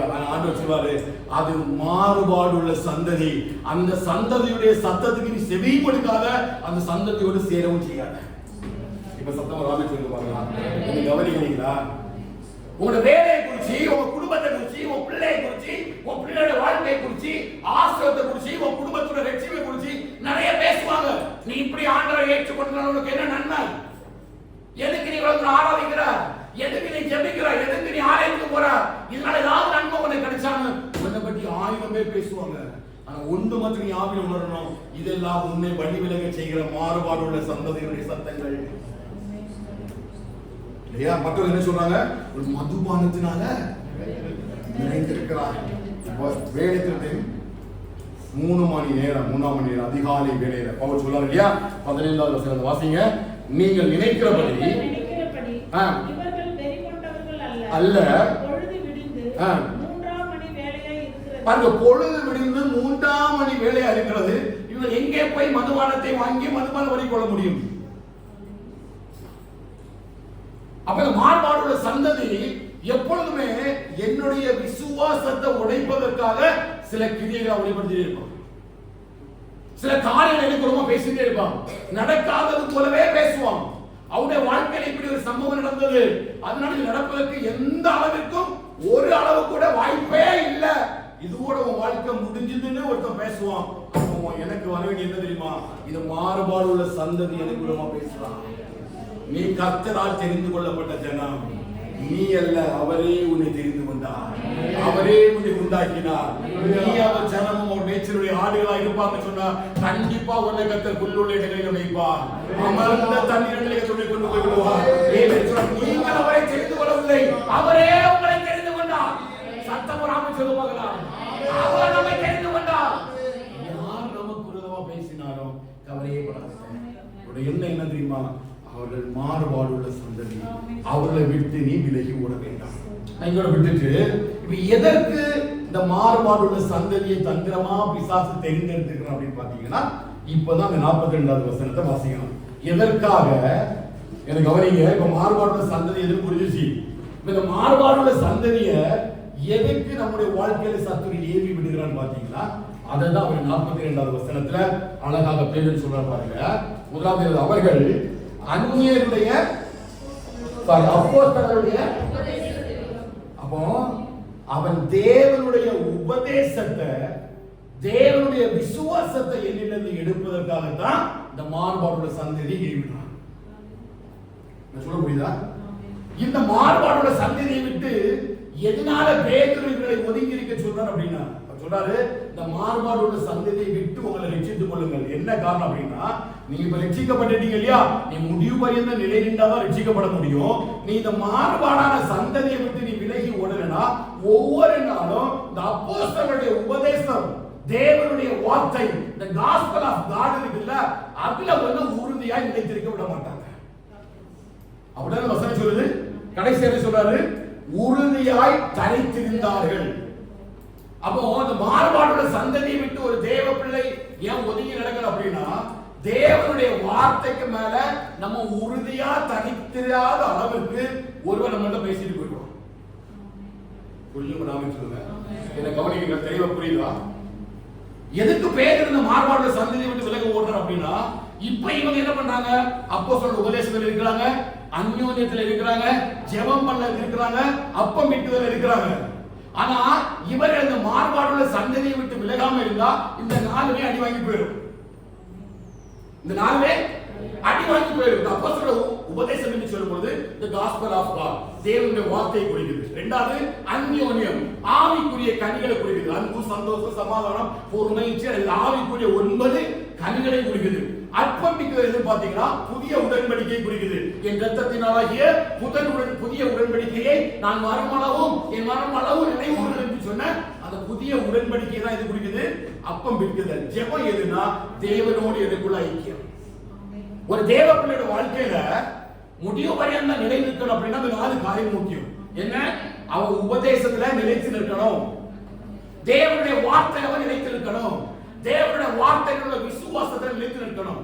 ஆனா இந்த மாறுபாடுள்ள சந்ததி நம்ம என்ன பேசும்? ஐயோ, இந்த வார்த்தை நடக்கிறதுக்கு வாய்ப்பே இல்லையே, இந்த வார்த்தை இப்படி நம்மளால நடக்க முடியுமா, இது எவ்வளவு கடினமான உபதேசம், இப்படி பரிசுத்தமாக வாழ்ந்தாதான் நமக்கு ரட்சிப்பு கிடைக்குமா, இப்படி வாழ்ந்தாதான் நம்ம சோதரித்துக் கொள்ள முடியுமா, இப்படி இருந்தாவே ஆவிக்குரிய ஆசீர்வாதம் கிடைக்குமா, பூமிக்குரிய ஆசீர்வாதம் கிடைக்குமா?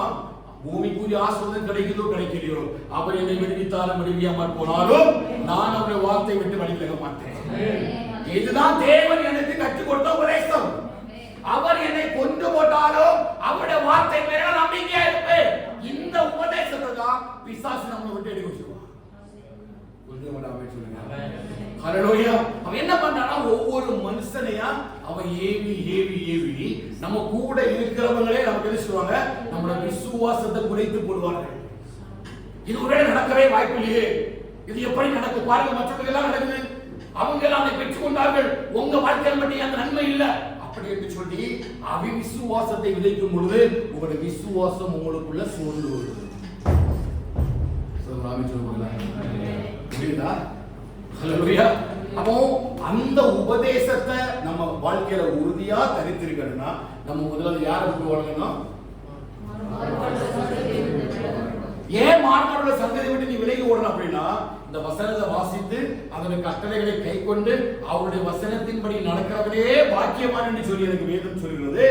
அப்படிப்பட்ட கட்டளைகளையும் கற்பனைகளையும் நடக்க வேண்டும் அப்படின்னா இதன்படி நடக்காதவரை விட்டு நாம் விலகி ஓடணும்.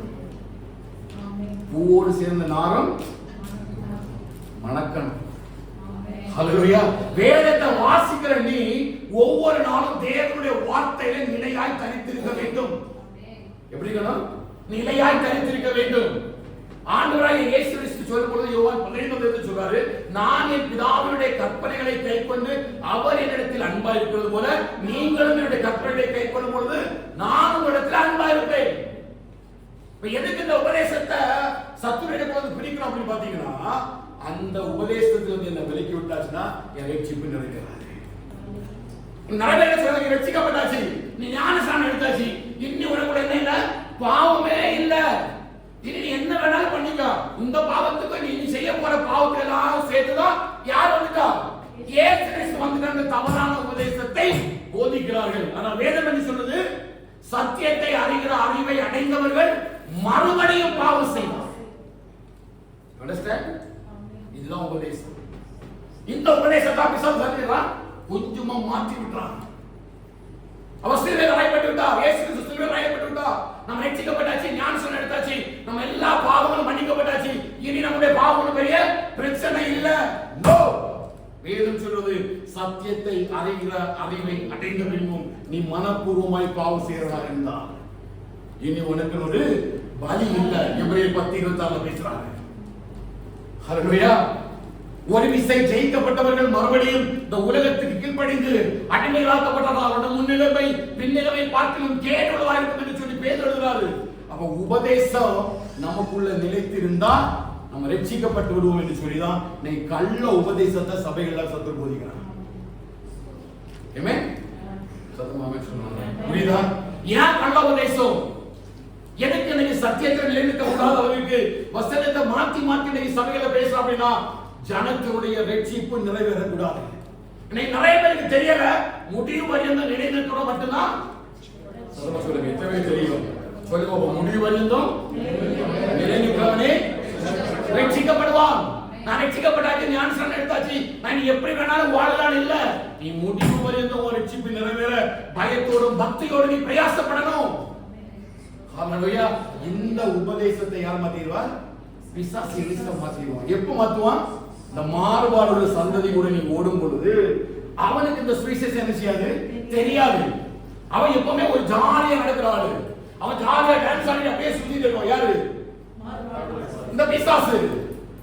இதை யோப சந்திக்க ஒரு அனுப்பிட்டான், ஊரெல்லாம் சுத்திட்டு வரான், ஒரு நாள் இருக்க மாட்டான், அப்படி அழகா ஜாலியா சுத்திட்டு வரான். அது மாதிரிதான் இந்த மாறுபாடுள்ள சந்ததி என்ன செய்யும், ஒரு இடத்துல அமைதியா இருக்காது, ஒரு சபையை நினைச்சிருக்காது, ஒரு சபைக்கு இருந்து கனி கொடுக்காது, ஒரு போதருடைய வார்த்தையை கேட்காது, அப்படியே அந்த பாட்டுக்கு ஜாலியா ஒரு சைடுல தொடங்கி ஒரு சைடுல போயிட்டே இருக்கும். ஆமென். ஏன் தெரியுமா? உபதேசத்தை அறிகிற அறிவுக்குள்ள அப்படி இல்லாதனாலதான். கொஞ்சம் கவனிச்சு போறாங்க. இப்படிதான் சத்துரு என்ன பண்ணுவானா, மெதுவா மெதுவா மெதுவா மெதுவா நமக்குள்ள இறங்க ஆரம்பிப்பான். மெதுவா மெதுவா அந்த சத்தியத்தை, அந்த உபதேசத்தை எனக்குள்ள கொண்டு வந்து எனக்குள்ள நியமிக்கப்பட்டிருந்த நிலையான ரட்சிப்பை உடைப்பதற்கு அவன் கிரியை செய்வான். ஆமென். அப்ப அந்த இடத்துல நம்ம என்ன பண்ணணும்னா, அந்த மாறுபாடுள்ள சந்ததியை விட்டு என்ன செய்யக்கூடாது, மாறுபாடுள்ள சந்ததியோடு கூட இருக்கக்கூடாது. யார் இந்த மாறுபாடு சந்ததி? நீங்க இருப்பாங்க, வெளியில உள்ளவங்க பத்தி பேசுறாரு இல்ல இல்லையா? 1 அதிகாரத்துல அப்போஸ்தலன் பவுல் சொல்றாரு பாருங்க, இந்த மாறுபாடுள்ள சந்ததி யாரு, யாரு கூட ஐக்கியம் பாருங்க. 5 அதிகாரம் 9 வசனம் வாசிங்க. கலந்திருக்க கூடாது என்று உங்களுக்கு எழுதினேன்.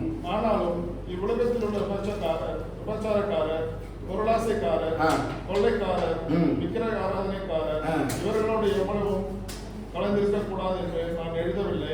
அப்படியானால் நீங்கள் உலகத்தை விட்டு நீங்கி போக வேண்டியதாக. புரியுதா? பவுல் என்ன சொல்றாரு? இந்த உலகத்தில் உள்ள விபச்சாரக்காரர், பொருளாசைக்காரர், கொள்ளைக்காரர், உதாசீனக்காரர் இவங்களெல்லாம் நம்ம பார்த்தோம் அப்படின்னா நம்ம இந்த உலகத்தில் என்ன செய்ய முடியாது, வாழவே முடியாது. ஏன்? எங்க போனாலும் இவங்க தான் நடந்திருக்கிறாங்க. பணத்துக்காக ஓடுறவன் எப்படி சொத்து சம்பாதிக்கலாம், எப்படி பணம் சம்பாதிக்கலாம், எப்படி ஆஸ்தியை பெருக்கலாம், தன்னுடைய களஞ்சியங்களை இடித்து பெரிதாக்கி களஞ்சியங்களை தானியத்தினால் நிரப்பலாம் என்று சொல்லி ஓடுகிற ஜனங்கள் தான் இன்னைக்கு உலகத்தில் இருக்கிறார்கள். பவுல் சொல்றாரு, அவங்களை பற்றிலாம் நான் சொல்லல. அப்படி சொன்னா நம்ம என்ன பண்ணணும், உலகத்தை விட்டே போயிட வேண்டிய இருக்கும். ஆனா நான் யாரை பற்றி பேசுறேன் அப்படின்னா 11 வருஷம் வாசிங்க. நான் உங்களுக்கு எழுதினது என்னவென்றால் சகோதரன் எனப்பட்ட எனப்பட்ட ஒருவர் யாரு? நம்ம கூட ரட்சிக்கப்பட்டு விசுவாச வாழ்க்கையை தொடங்கி ஒருத்தர் கூட இருக்கிறார் இல்லையா, அவன்தான் நமக்கு சகோதரன். புரிஞ்சவங்க அமைச்சுடுங்க. ஹல்லேலூயா. ஏன் அப்படின்னா இந்த கடைசி நாட்களில சில பேரை எழும்ப பண்ணி தான் சத்து நம்மளை வஞ்சித்து வருகிறான். நம்ம கூட இருக்கிறவங்களை வச்சு நினைச்சான் வஞ்சிப்பதற்கு அவன் ஆயத்தமா இருக்கிறான். அதனால பவுல் எழுதுறாரு, வெளியில இருக்கிறவங்களை நான் பேசல, உங்க கூட இருக்கிற ஒரு சகோதரன் எனப்படுபவன் விபச்சாரக்காரனாவது, பொருளாசைக்காரனாவது, விக்கிரக ஆராதனைக்காரனாவது,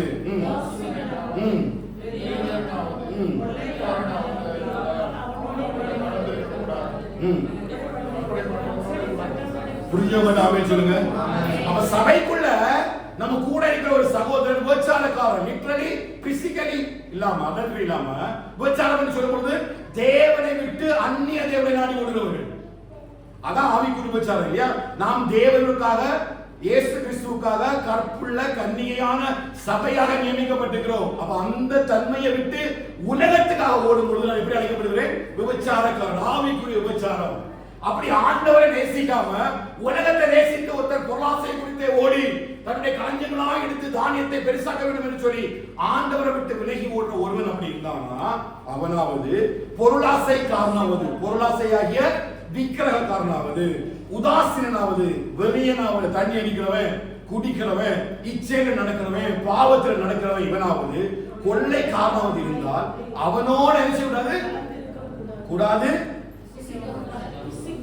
நோ ஃபெல்லோஷிப். அப்ப ஃபெல்லோஷிப் நம்ம வைக்கிறதுக்கு முன்னாடி ஒருவேளை உலகம் நமக்கு அதை காண்பித்து தராமல் இருக்கலாம்.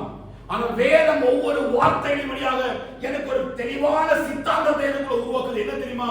என்னுடைய ஃபெல்லோஷிப் யாரு கூட இருக்கிறது என்பதை நான் தான் முடிவு பண்ணணும். ஆவிக்குரிய வாழ்க்கையில வளர்வதற்கு, என் விசுவாசத்தில் மேம்படுவதற்கு, என் நீதியின் விளைச்சலை பெருகப்படுவதற்கு, நான் கற்றெடுக்கிற உபதேசத்துல நின்று நாட்டப்பட்ட இடத்துல கனி கொடுப்பதற்கு எவன் ஒருவன் ஆவிக்குள்ள நடக்கிறானோ அவன் தான் எனக்கு ஃபெல்லோஷிப்புக்கு ஏற்ற சகோதரன். சத்தம் ஒரு ஆமென் சொல்லுங்க. புரியுதா புரியல தெரியல. அவன் வீட்டுல என்ன செய்யக்கூடாது? சாப்பிடவும் கூடாது. ஏன் அப்படின்னா அவன் அந்த பாவத்தில் இருக்கும் பொழுது உன்னுடைய உபதேசத்தை உன்னை விட்டு எடுக்க பண்ணிடுவான்.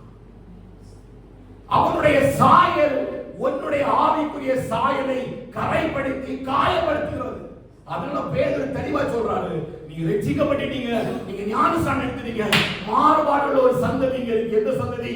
அதே யூதர் கூட்டத்தில் அந்த யூதர்கள் சொன்னார்கள், இவர்கள் எல்லாம் மதுபானத்தினால நிறைந்திருக்கிறார்கள் என்று சொல்லி குற்றம் சாட்டுகிற சந்ததி. அவர்கள் வேதத்தை படித்தவர்கள், நியாயப்பிரமாணத்தை கற்றுக்கொண்டவர்கள், மெசியாவினுடைய வருகை குறித்து அறிந்தவர்கள், ஆனால் சரியான உணர்வு இல்லாதனால இவரை குறித்து குற்றம் சாட்டுகிறார்கள். அப்போஸ்தலருடைய உபதேசத்துல நம்ம நிலைத்து இருக்கணும். அப்படின்னா தேவன் நமக்கு தந்திருக்கிற உபதேசத்துல நிலைத்து இருக்கணும். என்ன உபதேசம்? கலாச்சாரத்தை பார்த்தோம் இல்லையா? இப்பிரபஞ்சத்தினின்று பொல்லாத பிரபஞ்சத்தினின்று விடுதலையாக்கும்படிதான் தேவன் தம்முடைய ஒரே பேரான குமாரனை சிலுவையிலே தந்தவை நமக்காக அன்பு கூர்ந்தார். இப்பிரபஞ்சத்துக்கு ஒத்த வேஷம் தெரியாதபடி வாழும்படிதான் கர்த்தர் நம்மை அழைத்திருக்கிறார். ஆவிக்குரிய ஓட்டத்தை ஒவ்வொரு நாளும் இயேசு பார்க்கிறார். என் உபதேசத்தை நீங்க என்னிலே நிலைத்திருங்க, என் உபதேசத்திலையும் நிலைத்திருங்க, அப்பொழுது எனக்கு சீஷராய் இருப்பீங்க. அப்ப நீ சீஷராக கூடாத அளவுக்கு சத்ரு ஒன்று சில பேரை வச்சு உன்னுடைய அந்த சீஷத்துவத்தை எடுத்து கொடுத்தான். அதெல்லாம் பேதுரு அவர் சொல்ற, நான் உங்களுக்கு புத்தி சொல்றேன் இல்லையா, நான் உங்களுக்கு ஆலோசனை இல்ல புத்தி சொல்றேன், நீ புத்தியா கேட்டுக்க, நீ இவர்களை விட்டு முதலாவது விலகணும். விலக அப்படின்னா உன் உபதேசத்தை மாத்திடுவாங்க இல்லையா? இந்த எத்தனை பேர் சத்தியத்தை விட்டு வழி விலகி போற எத்தனை பேரை பார்க்க முடியும். இந்த உபதேசம் கடினமான உபதேசம், இந்த அனுபவத்தில் நம்மளால நிற்க முடியாது. பெந்தேகோஸ்தே அனுபவம் கடினமான உபதேசம். இப்படிப்பட்ட வார்த்தைகள் கேட்டு நம்ம நடக்க முடியாது. கொஞ்சம் ஜாலியா இருக்கலாம், கொஞ்சம் என்ஜாய் பண்ணலாம் அப்படிங்கிற தவறான உபதேசம் தான். ஆனா அதுல ஒண்ணு ஆண்டு செய்ய மாட்டாரு, பண்ண மாட்டாரு. அப்ப நம்ம சார்ந்து இருக்கிற சந்ததி யாரும் தெரியும். ரெண்டாவது பாருங்க என்ன பண்றாங்க, அந்த உபதேசத்திலும் ரெண்டாவது அந்யோன்யத்திலும். அந்யோன்யம்னா என்னது? அன்பை குறிக்குது இல்லையா? கணவன் மனைவிக்குள்ள அன்பு தான் அந்த அந்யோன்யமான ஒரு அன்பு சொல்லுவாங்க. ரெண்டு பேரும் சேர்ந்து இருப்பாங்க, நல்ல ஒரு புரிதல் உண்டாகும், அவங்களுக்கு நல்ல ஒரு அண்டர்ஸ்டாண்டிங் இருக்கும். அவங்க எந்த காரியத்துக்கும் என்ன செய்ய முடியாது, பிரிக்க முடியாது. அவன் பேர் சொல்றாரு, உங்களுக்குள்ள ஒரு அந்யோன்யம் இருக்கு இல்லையா? யாரு கூட? அது ஆவியின் கனிகளை வச்சிருக்கிறியா? என்ன ஆவியின் கனிகள்? கலாத்தியர் 5:27 வரைக்கும் வாசிங்க. இந்த அந்நியோன்யத்தை தான் அவர் பேசுறாரு. கலாத்தியர் 5 22 வசனம் சீக்கிரமா. ஆவியின் கனியோ, ஆவியின் கனி பாருங்க. அந்யோன்யம் என்னன்னு நீங்க தெரிஞ்சுக்கணும் அப்படின்னா, ஏன் இந்த மாறுபாடோட சந்ததியை விட்டு நம்ம விலகப்பட்டு வந்து சத்துரு அவன் ட்ரை பண்றோம் அப்படின்னா, எதுக்கு வந்து அந்த ஆலோசனை அப்படின்னா, இந்த காரியங்களை நம்ம விட்டு எடுக்க வச்சிடலாம் இல்லையா? முதல் உபதேசத்தை நம்ம விட்டு எடுக்கலாம். ரெண்டாவது நம்ம இப்பதான் கொஞ்சம் ரட்சிக்கப்பட்டு ஆண்டவருக்குள்ள வந்து கொஞ்சம் ஆவியின் கனிகளை கொடுப்பதும் பிரயாசப்படுவோம். முன்னாடி நம்ம ரொம்ப கோபக்காரனா இருப்போம், இப்போ கொஞ்சம் கோபம் தனிச்சு ஒரு அண்டர்ஸ்டாண்டிங் இருக்கும். முன்னாடி எதை எடுத்தாலுமே எனக்கு ஒரு இரிட்டேட்டிங்கா இருக்கும். ஆனா இப்போ ஆத்மாவில வசனத்தை வாசிக்கிற இப்போ கொஞ்சம் கனி கொடுக்க ஆரம்பிக்கிறேன். இந்த கனியை பார்த்துட்டு விசாரிச்சு சும்மா இருக்க மாட்டான். புரியுதா? ஏன் அப்படின்னா இந்த ஆவிக்குரிய கனிக்கு அடுத்த எதிர்வாதம் என்ன? மாம்சத்தினுடைய கிரியைகள். இந்த ஆவிக்குரிய கனிகள் நமக்குள்ள குறையும் பொழுது நமக்குள்ள எது வெளிப்படுகிறது? மாம்சத்தின் கிரியை வெளிப்படுகிறது. அதனாலதான் இந்த மாறுபாடுள்ள சந்ததி அவன் ஏவி விட்டு என் அந்யோன்யத்தை அவன் குறைக்கும் பொழுது அது அறியாமலே மாம்ச கிரியை வெளிப்படுத்துகிறது. மாம்சத்துக்கான காரியம் என்னது? தேவனுக்கு விரோதமான பகை, மாம்ச ஸ்நேகம். அப்போ அவங்களோட என்ன ஐடியா என்ன ஐடியாலஜி யூஸ் பண்றான் அப்படின்னா, நம்மள ஒண்ணும் பண்றது இல்ல, கரெக்டா வச்சிருக்கிறான். ஆவிக்குரிய கனி என்னதுன்னு நமக்கு தெரியும். முன்னாடி ரொம்ப கோபப்படுவான், இப்ப கோபப்பட மாட்டேங்கிறானே. எல்லாத்துக்கும் பயங்கரமா ஆர்கியூ பண்ணுவான், இப்ப கொஞ்சம் நிதானித்து அறிகிறானே. அப்படி என்று சொல்லி ஒவ்வொரு மனுஷனையும் அவன் என்ன பண்றான்? ஆவிக்குரிய கனிகளுக்குள்ள அவன் எப்படி களங்கத்தை ஏற்படுத்தணுமோ அப்படி ஏற்படுத்துறான். ஹல்லேலூயா. அந்த ஆவிக்குரிய அந்யோன்யத்தை எனக்குள்ள எடுக்கும் பொழுது என்ன அறியாமல் எது வெளிப்படுது? மாம்ச கிரியை வெளி. அப்ப நான் பாவம் செய்ய வேண்டாம், ஆட்டோமேட்டிக்காவே நான் எதுக்குள்ள வந்துடுறேன்? பாவத்துக்குள்ள வந்துடுறேன். நான் அன்பு செலுத்த வேண்டியவன், நான் கோபப்படும் பொழுது இந்த ஆவிக்குரிய கனிகள் நுழைங்கி மாம்ச கிரியைகள் வெளிப்படுகிறது. அவன் மாறுபாடோட சந்ததி கூட இருக்கும் பொழுது நம்ம இரிட்டேட் பண்ணிட்டே இருப்பான், நம்மளை கோபப்படுத்திட்டே இருப்பான், நமக்கு விரோதமா பேசிட்டே இருப்பான். பாருங்க, யோபு நல்ல குடும்பமா ஜெபிக்கக்கூடியவன் தான். அவன் சரித்திரம் தான் சொல்லுது, குடும்பமா ஜெபிக்கக்கூடியவன் தான்.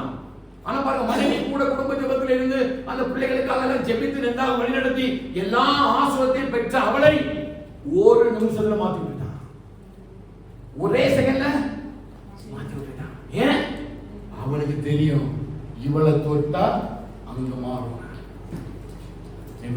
அவன் ஆவிக்குரிய கனிகளை ஒவ்வொரு நாளும் நம்ம பத்திரமா என்ன செய்யணும்? ஒவ்வொரு நாளும் ஆவிக்குரிய கனிகளை வளர்வதற்கு நம்ம பிரயாசப்படணும். ஏன் அப்படின்னா நம்ம யாரு கூட சேர்றோமோ அவங்க கூட சேருகிற அளவுக்கு தான் என் கனி வளரும். நான் ஆவிக்குரியவர்களோடு கூட சேரும் பொழுது அவர்கள் ஆவிக்குரியவர்கள் எனக்கு சம்பந்தப்படுத்தி பேசுகிறார்கள். இப்பொழுது அந்த ஆவிக்குரியவர் வளர்றான், இந்த ஆவிக்குரியவர் வளர்கிறார். அந்த ஃபெல்லோஷிப் கூடி வரும் பொழுது தேவனுடைய மகிமையை அது வெளிப்படுத்துகிறார். இல்லையா? கர்த்தருக்கு பயந்தவர்கள் ஒருவரோடு ஒருவர் பேசும் பொழுது பரலோகத்திலிருந்து கர்த்தர் இல்லையா? ஒண்ணு நினைக்கணும், இந்த மாறுபாடுள்ள சந்ததி, உலக சந்ததி, ஆண்டவர் விட்டு விலகி ஓடுறவங்க, சத்தியத்தின்படி வாழாதவங்கெல்லாம் நீங்க கூடும்போது தெளிவா எங்க மாறுறீங்க அப்படின்னா, ஒரு மாற்றமும் வாழ்க்கையினுடைய சரீரத்தில் நடக்காது. ஆவிக்குள்ள அது மாறிட்டே ஒரு ஆவியின் கனிகளை அவன் தூக்கி எறிஞ்சிட்டு மாம்சத்தின் கீழே கொண்டுருவோம். என் குடும்பத்துக்குள்ளே நடக்கும், கணவன் மனைவிக்குள்ள நடக்கும், பெற்றோருக்கு பிள்ளைகளுக்கு நடக்கும், வேலை பார்க்கிற இடத்துல நடக்கும். நம்மளை யாரை வச்சு இரிட்டேட் பண்ணி ஆத்தி விடுவாங்க, நம்மளை கண்ட்ரோல் போய் எழுச்சிடுவோம். அப்புறம் ஃபீல் பண்ணுவோம். அல்லேலூயா. மறுபடியும் கர்த்தருக்கு உணர்வை தராரு, இதை மறுபடியும் அவர் என்னை மீட்டுக் கொள்கிறார். அல்லேலூயா. ஆனா அதுக்கு முன்னாடி என்ன செய்யணும்? உணர்வு உள்ளவனா ஓட ஆரம்பிக்கணும். நேரம் போனாங்க. அடுத்த பாருங்க, மூன்றாவது வந்து அப்பம் பிட்டுதல். அப்பம் பிட்டுதல்னா தேவனுடைய பந்தி இல்லையா? தேவனுடைய பந்தியில பங்கெடுப்பதற்கான காரியத்தை குறித்து பேசுறாரு. இந்த மாறுபாடு உள்ள சந்ததி கூட நீ சேரும் பொழுது கர்த்தரோட பந்தியில நீங்க கரை உள்ளவர்களாக மாறுவதற்கு ஏற்ற சூழலை உருவாக்கி பந்தியில பங்கெடுப்பா. ஆனா எப்படி பங்கெடுப்பா? வாங்க யூதா வாசித்தீங்கன்னா, யூதால அழகா வந்து அழகா யூதா பாதி பாருங்க. 12வது வசனத்தை வாசித்தீங்க. இவர்கள் உங்கள் அன்பின் விருந்துகளில் கரைகளாய் விருந்துண்டு உங்கள் அன்பின் விருந்துகளில் கரைகளாக இருந்து பயமின்றி கூட விருந்துண்டு தங்களை தாங்களே மேய்த்துக் கொள்கிறார்கள். பாருங்க, அன்பின் விருந்துகள் எல்லாம் எப்படி பண்றாங்க? இப்ப அவருக்கு கரை இருக்குதா இல்லையான்னு கணிச்சியாது. அவனுடைய விஷயம் நீ பந்தியில பங்கெடுக்க கூடாதுன்னு இல்ல, நீ பரிசுத்தமா பங்கெடுக்க கூடாது. நல்ல பந்திக்கு என்று சொல்லி கத்தருடைய ஆயத்தப்படுத்தியிருக்கிறார், தகுதிப்படுத்தியிருக்கிறார் இல்லையா? அவன் அப்பம் விட்டுதல்ல, அவன் உறுதியா நின்றாங்களாம். அப்படி அப்பம் விட்டுதல்ல நீ உறுதியா உன்னை பரிசுத்தமா நீ பாதுகாத்துக் கொள்ளணும்னா முதலாவது இந்த மாறுபாடுள்ள சந்ததியை விட்டு விலகி நீ உன் ஃபெல்லோஷிப் எப்படி கிடைப்பாங்க. பந்தியை விட்டு பிசாசம் என்ன செய்ய வேண்டாம், பிடிக்க மாட்டார். நம்ம சபைக்கு வரோம், நம்ம சாட்சி சொல்றோம், இங்க பந்தி வைக்கப்படுகிறது, தேவனுடைய மனுஷன் பந்தி பகிர்ந்தளிக்கிறார், அந்த பந்தியில நம்ம பங்கெடுக்கிறோம். ஆனா வேதம் நமக்கு சுட்டி காட்டுகிறது, எவன் மாத்திரமாய் கர்த்தருடைய பந்தியில பண்றானோ, எவன் அதை அசட்டை பண்ணுகிறாரோ அவன் தேவனுடைய மாம்சத்தையும் இரத்தத்தையும் வந்து குற்றமுள்ளவராய் இருப்பான். அது பிசாசுக்கு தெரியும். உன்னை பாவத்து மேல பாவம் பண்ண வச்சு அந்த வெள்ளிக்கிழமை மட்டும் பரிசுத்தமா வந்து ஆண்டவரே பந்தியில பங்கெடுக்கிறேன்னு சொல்லிட்டு ஒரு வார்த்தையை சொல்லி ஒரு உணவெட்ட ஜீவத்தை செய்யலாம். எத்தனை பேர் பந்தியில பங்கெடுத்து போய் வீட்டுல சண்டை போடுறவங்க இருக்கிறீங்க? எத்தனை பேர் பந்தியில பங்கெடுத்து வீட்டுல போய் ஒரு தண்ணி அடிக்கிறவங்க இருக்கிறாங்க, ஸ்மோக் பண்றவங்க இருக்கிறாங்க, கர்த்தருக்கு பிரியமில்லாத வாழ்க்கை வாழ்ற எத்தனையோ ஆவிக்குரியவரை நம்ம அடையாளப்படுத்தி காட்ட முடியும். பிசாசு அங்க என்ன செய்யறான்? ஜெயித்ததான். வேதம் சொல்லுது அதுல கரை உள்ளவர்களாய் இருக்காங்க. அப்போ எதுக்கு இவ்வளவுதான் ஏவி விடுறான்? எதுக்கு இந்த உலக ஜனங்களை நம்ம கூட இருக்கிறவங்க எல்லாம் நம்ம தூண்டி விடுறோம் அப்படின்னா, நீ பந்தியில பங்கெடுக்க பிரச்சனை இல்லை, நீ ஆராதனைக்கு வா பிரச்சனை இல்லை, நீ சபையில உட்கார பிரச்சனை இல்லை, ஆனா உன்னையும் நீ பரிசுத்தமா செய்யக்கூடாது. உன்னையுமே பரிசுத்தமா செய்யக்கூடாது. ஏன் அப்படின்னா இந்த மாறுபாடு உள்ள சந்ததியை வச்சு நம்ம இருக்கிறான். அவன் இன்னும் ஒரு தடவை சர்ப்பத்தை போல எல்லாம் வரமாட்டான், சர்ப்பத்தை போல நமக்கு வர மாட்டான். ஆனா நம்ம என்ன எப்படி வரும் அப்படின்னா, நம்ம கூட இருக்கிறவங்களை வஞ்சித்து அவர்கள் மூலமாய் நம்மை வஞ்சிப்பதற்கு அவன் பிரயாசப்படுவான். அதான் அந்த மாறுபாடு சந்ததியை பற்றி கடைசியில பாருங்க. அடுத்த சொல்றா ஜெபம் பண்ணுதலிலும். ஜெபம்னா the fellowship with God. தனிப்பட்ட வாழ்க்கையில் ஒரு ஜெப ஜீவிதம் இருக்காது. ஆண்டவரோடு கூட என்ன செய்யாது, சிலைகளுக்கு நேரம் இருக்காது. திடீர்னு ஃபோன் பண்ணி கூப்பிடுவோம், வாங்க நம்ம இங்க கொஞ்சம் போயிட்டு வரலாம், கொஞ்சம் வெளியில போகலாம். ஃபோன் பண்ற நேரம், நம்மளை சந்திக்கிற நேரம் எல்லாமே அவர்களுடைய முழு கான்வர்சேஷன் எதை பற்றி இருக்கு பாத்தீங்கன்னா, உலகத்தை பற்றி தான் இருக்கு. கவனிச்சிருக்கீங்களா? என்ன பார்க்கறத பார்த்தா கவனிக்கிறது. நீ உலக மனுஷனோடு கூட, ஆண்டவருக்கு பிரியம் இல்லாதவனோடு கூட, இந்த மாறுபாடுள்ள சந்ததியோடு கூட நம்ம ஓடும் பொழுது அவர் நம்ம எங்க வழி நடக்கிறான்? உலகத்துக்கு நேரா வழி நடக்கிறான். அவன் தேவனுடைய ஐக்கியத்தில் நம்ம பிடித்து விடுறான். ஜெபம் பண்றதுக்கு முடியாது, வேதம் வாசிக்க முடியாது, ஆராதிக்க முடியாது, உபவாசிக்க முடியாது, தேவனுடைய சமூகத்தில் நிலையான ஒரு ஃபெல்லோஷிப்பை வைக்க முடியாத அளவிற்கு என்னுடைய நேரத்தையும் காலத்தையும் அவர் எடுத்துக்கொண்டு வருவார். அதனுடைய வார்த்தையை பயன்படுத்த பாருங்க. இதுல உறுதியாய் தரித்திருந்தார்கள் அல்ல, உறுதியா தரித்திருக்கணும். உபதேசத்துல தரித்திருக்கிறாங்க, ஆனா உறுதியா யார் உபதேசத்துல தரித்திருக்கிறது? எப்படி விதைக்க புறப்பட விதையை போட்டது போல உலகத்தினுடைய கவலை மயக்கம் வந்தவுடனே விதை யார் கொண்டு போயிடுறா? இது என்னது? உபதேசத்தை கேட்கிறான், நிலைத்திருக்கிறான், ஆனா உறுதியான ஒரு நிலைப்பு. ஆண்டவர் எதற்கு நம்மை அழைத்திருக்கிறார்? எதற்காக என்னை ரட்சித்திருக்கிறார்? எதற்கு என்னை அபிஷேகம் பண்ணினார்? எதற்கு என்னை உருவாக்கினார்? எதற்கு என்னை விசுவாசியாக தெரிந்து கொண்டார் அப்படின்னா, ஒவ்வொரு நாளும் தேவனுடைய நீதியின் கிரியைகளில நாம் உறுதியா தரித்திருக்க வேண்டும். நாம் உறுதியா வாழ வேண்டும். நீ ஆவிக்குரிய வாழ்க்கை வந்து உறுதியா இருக்கணுங்க, ஸ்ட்ராங்கா இருக்கணுங்க. நான் ஆராதிக்கிற தேவனை விடுவிக்க வல்லவர். எனக்கு வேலை கிடைக்குதோ கிடைக்கலையோ அந்த ஆண்டவரை நான் ஆராதிப்பேன். ஹல்லேலூயா. அவர் என்னை கொண்டு போட்டாலும் அவர்கள் நம்பிக்கை இருப்பேன். என்னுடைய அழைப்பு பரலோகத்துக்குரியது. இந்த பூமியில வாழ்வதற்கு கர்த்தர் என்னை அழைக்கவில்லை. அந்த பரம ஈவை ரசிப்பதற்கு ருசிப்பதற்கு தான் கர்த்தர் என்னை அழைத்திருக்கிறார். நிச்சயம் ஒரு நாள் நானும் அவரோடு கூட அவருடைய ராஜ்யத்தில் பிரவேசிக்கக்கூடிய ஒரு பெரிய கிருபையை எனக்கு தந்தார். அதற்காக கர்த்தர் அழைத்திருக்கிறார். அதனால இந்த யூதர்களுக்கு சொல்றாரு, இந்த மாறுபாடு உள்ள சந்ததியை விட்டு நீங்க என்ன செய்ய, விலகி இருங்க. அடுத்த கடைசி வசனம் வாசிங்க. 2வது அதிகாரம், அப்போஸ்தலர் 2வது அதிகாரம் கடைசி வசனம் 46 கடைசி 2 வசனம் வாசிங்க. அவர்கள் ஒருமனப்பட்டவர்களாய்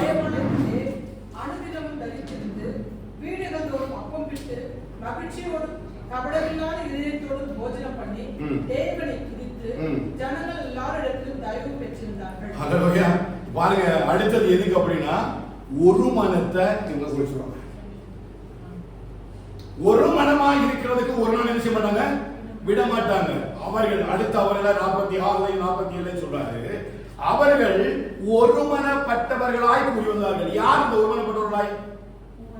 இந்த 3000 பேர் பிளஸ் இந்த சீஷர்கள், அதாவது அப்போஸ்தலர்கள், கொஞ்சம் ஸ்திரீகள் எல்லாம் கூடி வந்தாங்க. கொஞ்சம் ஆராய்ந்து பார்த்தாங்க. ஆண்டவராகிய இயேசு கிறிஸ்து எடுத்துக்கொள்ளப்படக்கு முன்பாக சீஷர்களுக்குள்ள ஒரு பிரச்சனை இருந்தது. என்ன பிரச்சனை? தங்களிலே யார் பெரியவன்? இப்ப இயேசு கிறிஸ்து எடுத்துக்கொள்ளப்பட்டார்.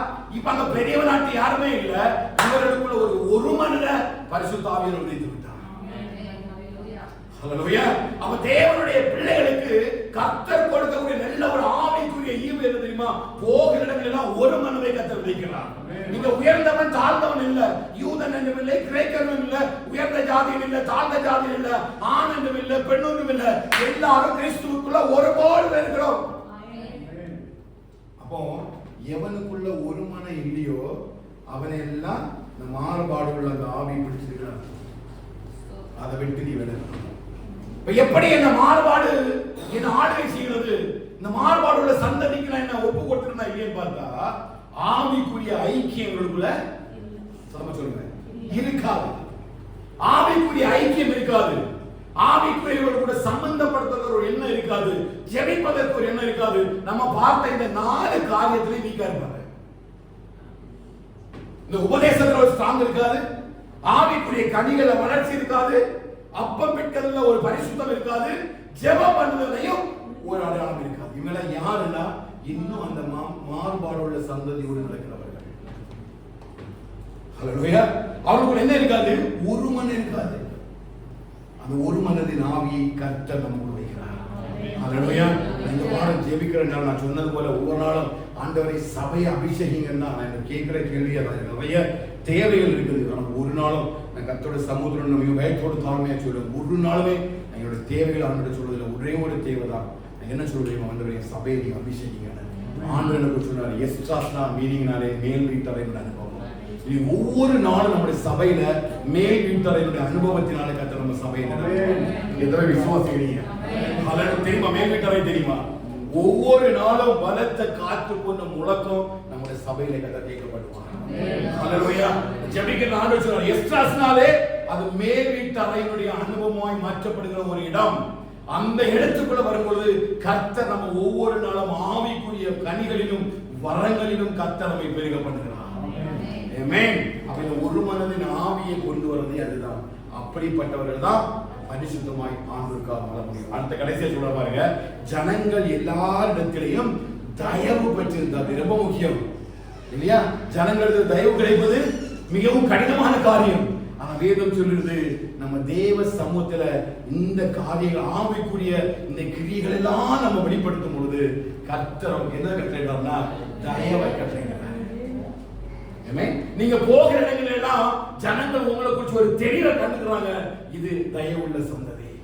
இதை தயவை பெற்றவர்கள் கர்த்தருடைய சமூகத்திலிருந்து நன்மையை பெற்றவர்கள் ஒரு பெரிய ஆசீர்வாதத்தை கர்த்தர் நமக்கு வச்சிருக்காரு. விசுவாசிக்கிறீங்களா? ஹல்லேலூயா.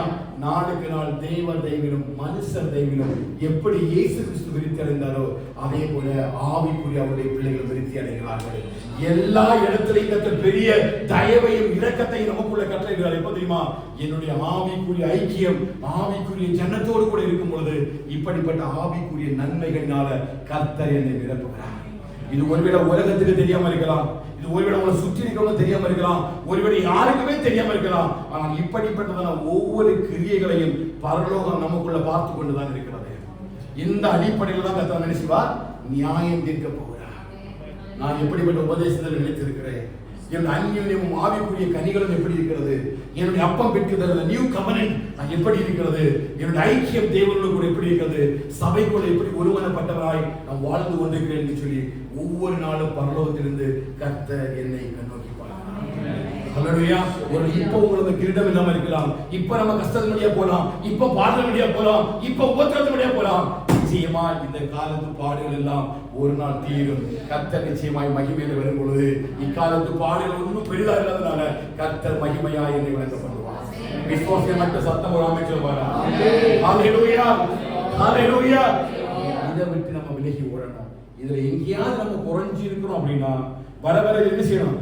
விருத்தி அடையணும். அதான் சொல்றாரு, விதைக்கிறவனுக்கு விதையையும் புசிக்கிறவனுக்கும் ஆகாரத்தை கொடுக்கிறவர் விதையை உங்களுக்கு அடித்து அதை பெருக பண்ணி நீதியின் விளைச்சலை வர்த்திக்க பண்ணுவார். அப்ப இந்த நீதியின் விளைச்சல் குறைபாடு இருந்துனா நம்ம எங்கேயோ தவறிட்டு இருக்கணும் அர்த்தம்.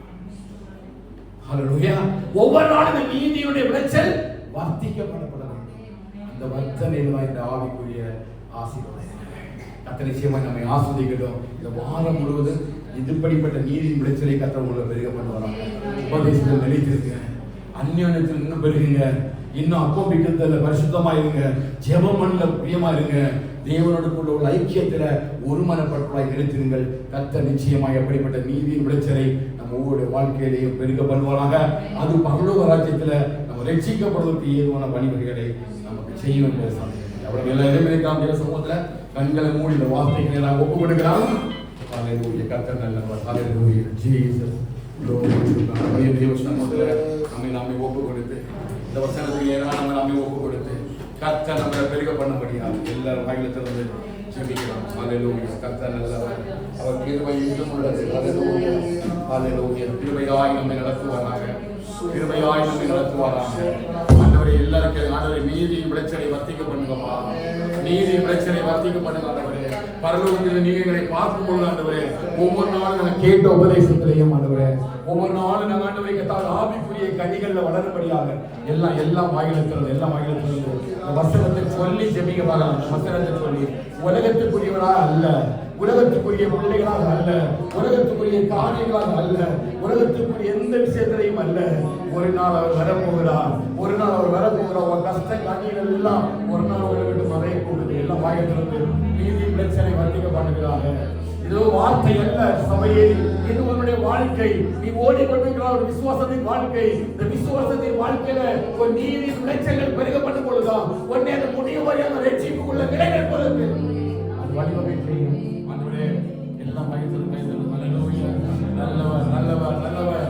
அவர் கிருபை உள்ளவர், கிருபை உள்ளவர், கிருபை உள்ளவர், கிருபை உள்ளவர். ஹalleluya ஹalleluya ஹalleluya ஹalleluya. இதனால் வருகிற எல்லா காரியத்திலையும் கர்த்தர் பெரிய கிருபை தருவாராக, பெரிய கிருபை தருவாராக. ஹalleluya. இந்த பாடுகள் எல்லாம் நம்ம ஒண்ணுமே செய்யாது.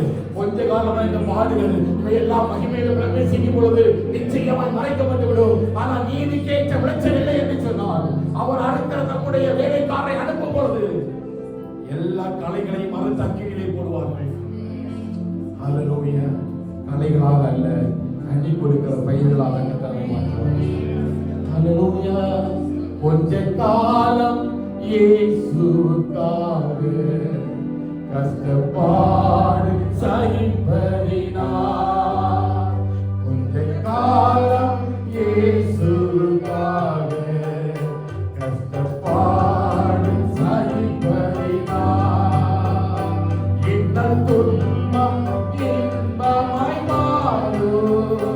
இயேசுவை நான் காணும் போது அவர் பாதம் வீழ்ந்து பணிந்து ஆழ்ந்த கண்ணீர் வடிவேன்.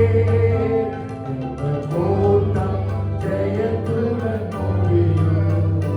அந்த நாள் சுதந்தரிப்பேன். எங்கள் கூட்டம்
பிள்ளைகள், you can all go back and sit somewhere, don't make a noise. No one go out. You can do sit on the chair, still we finish the meeting.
கர்த்தருடைய பந்திக்கு என்று சொல்லி அவருடைய மாம்சத்தையும் இரத்தத்திலையும் பங்கெடுப்பதற்கு கர்த்தர் நமக்கு தந்த நல்ல கிருபைகளுக்காக நான் கர்த்தரை ஸ்தோத்திரிக்கிறேன். தேவனுடைய சமூகத்தில் நீங்கள் சொன்ன சாட்சியையும் கர்த்தர் கேட்டிருக்கிறார். நம்ம எல்லாரும் ஒரு விஷயம் கூட நாமே ஆராய்ந்து பார்ப்போம். இவன் அபாத்திரமாய் மானம் பண்ணுகிறானோ அவன் தேவனுடைய பந்தியை குறித்து குற்றமுள்ளவராய் இருப்பார் என்று சொல்லி வேதம் சொல்கிறது. அல்லேலூயா. கர்த்தர் அப்படியே கிருபையாய் நம்மை நடத்துவாராக. ஒரு நிமிடம் நம்ம எல்லாம் அப்படியே தாழ்த்தி தெய்வ சமூகத்தில் உங்களுக்கு எல்லாமே தெரியும், அன்பின் விருந்துகளில் கரைகளாக இருக்கக்கூடாது. நம்ம கேட்ட சத்தியத்தை போல அப்பம் விட்டுதல் நம்ம உறுதியாக பரிசுத்தமாக நம்ம வைக்கணும். அப்படி கண்களை மூடி ஆவியில தெய்வ சமூகம் அப்படியே ஜெபித்துக் கொண்டிருங்கள். நான் வேதத்தில் ஒரு பகுதியை நான் வாசிக்கிறேன். 11வது அதிகாரத்திலிருந்து சில வசனங்களை நான் உங்களுடைய கேள்விக்காக நான் வாசிக்கிறேன். நான் உங்களுக்கு ஒப்புவித்ததை கர்த்தரிடத்தில் பெற்றுக்கொண்டேன். என்னவெனில் கர்த்தராகிய இயேசுதான் காட்டி கொடுக்கப்பட்ட அந்த ராத்திரியிலே அப்பத்தை எடுத்து ஸ்தோத்திரம் பண்ணி அதை விட்டு நீங்கள் வாங்கி புசியுங்கள், இது உங்களுக்காக பிற்கப்படுகிற என்னுடைய சரீரமாக இருக்கிறது, இதனை நினைவு கூறும்படி இதை செய்யுங்கள் என்றார். போஜனம் பண்ணின பின்பு அவர் அந்தபடியே பாத்திரத்தை எடுத்து, இந்த பாத்திரம் என் இரத்தத்தினாலாகிய புதிய உடன்படிக்கையாக இருக்கிறது, நீங்கள் இதை பானம் பண்ணும் போதெல்லாம் இதனை நினைவு கூறும்படி செய்யுங்கள் என்றார். ஆகையால் நீங்கள் இந்த அப்பத்தை புசித்து இந்த பாத்திரத்தில் பானம் பண்ணும் பொழுதெல்லாம் கர்த்தர் வரும்பொழுதும் அவருடைய மரணத்தை தெரிவிக்கிறீர்கள். இப்படி இருக்க எவன் அபாத்திரமாய் கர்த்தருடைய அப்பத்தை புசித்து அவருடைய பாத்திரத்தில் பானம் பண்ணுகிறானோ அவன் கர்த்தருடைய சரீரத்தையும் இரத்தத்தையும் குறித்து குற்றமுள்ளவனாய் இருப்பான். எந்த மனுஷனும் தன்னைத்தானே சோதித்தறிந்து இந்த அப்பத்தில் புசித்து இந்த பாத்திரத்தில் பானம் பண்ணுகிறவன் எண்ணத்தினாலே அபாத்திரமாய் போஜன பானம் பண்ணுகிறவன் கர்த்தருடைய சரீரம் என்னதென்று நிதானித்து அறியாததினால் தனக்கு ஆக்கினை தீர்ப்பு வரும்படி போஜன பானம் பண்ணுகிறான். இது நிமித்தம் உங்களுடைய அநேகர் பலவீனரும் வியாதிகளுமாய் இருக்கிறார்கள், அநேகர் நித்திரையும் அடைந்திருக்கிறார்கள். நம்மை நாமே நிதானித்து அறிந்தால் நாம் நியாயந்திருக்கப்படுகிறோம். நாம் நியாயந்திருக்கப்படும் போது உலகத்தோடைய ஆய்ச்சினைக்குள்ளாக தீர்க்கப்படாதபடிக்கு கர்த்தரால் சிக்ஷிக்கப்படுகிறோம்.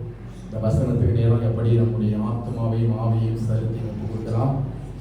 அவருடைய இரத்தத்தையும் மாம்சத்தையும் குடித்து நாம் குற்றமுள்ளவர்களாய் இல்லாதபடிக்கு தேவ சமூகத்தில் பரிசுத்தமாய் நம்மை தாழ்த்தி நம்ம ஒப்புக் கொடுத்து நம்ம செலுத்தலாம். எல்லாம் வாயில திறந்து இருதயத்தின் ஆழத்தில் இருந்து நம்ம ஒப்புக் கொடுத்து அந்த சமுத்திர அந்த மாத்திரத்தில் பங்கெடுக்க முடியாத திருவையை நம்ம தந்திருக்கிறார்.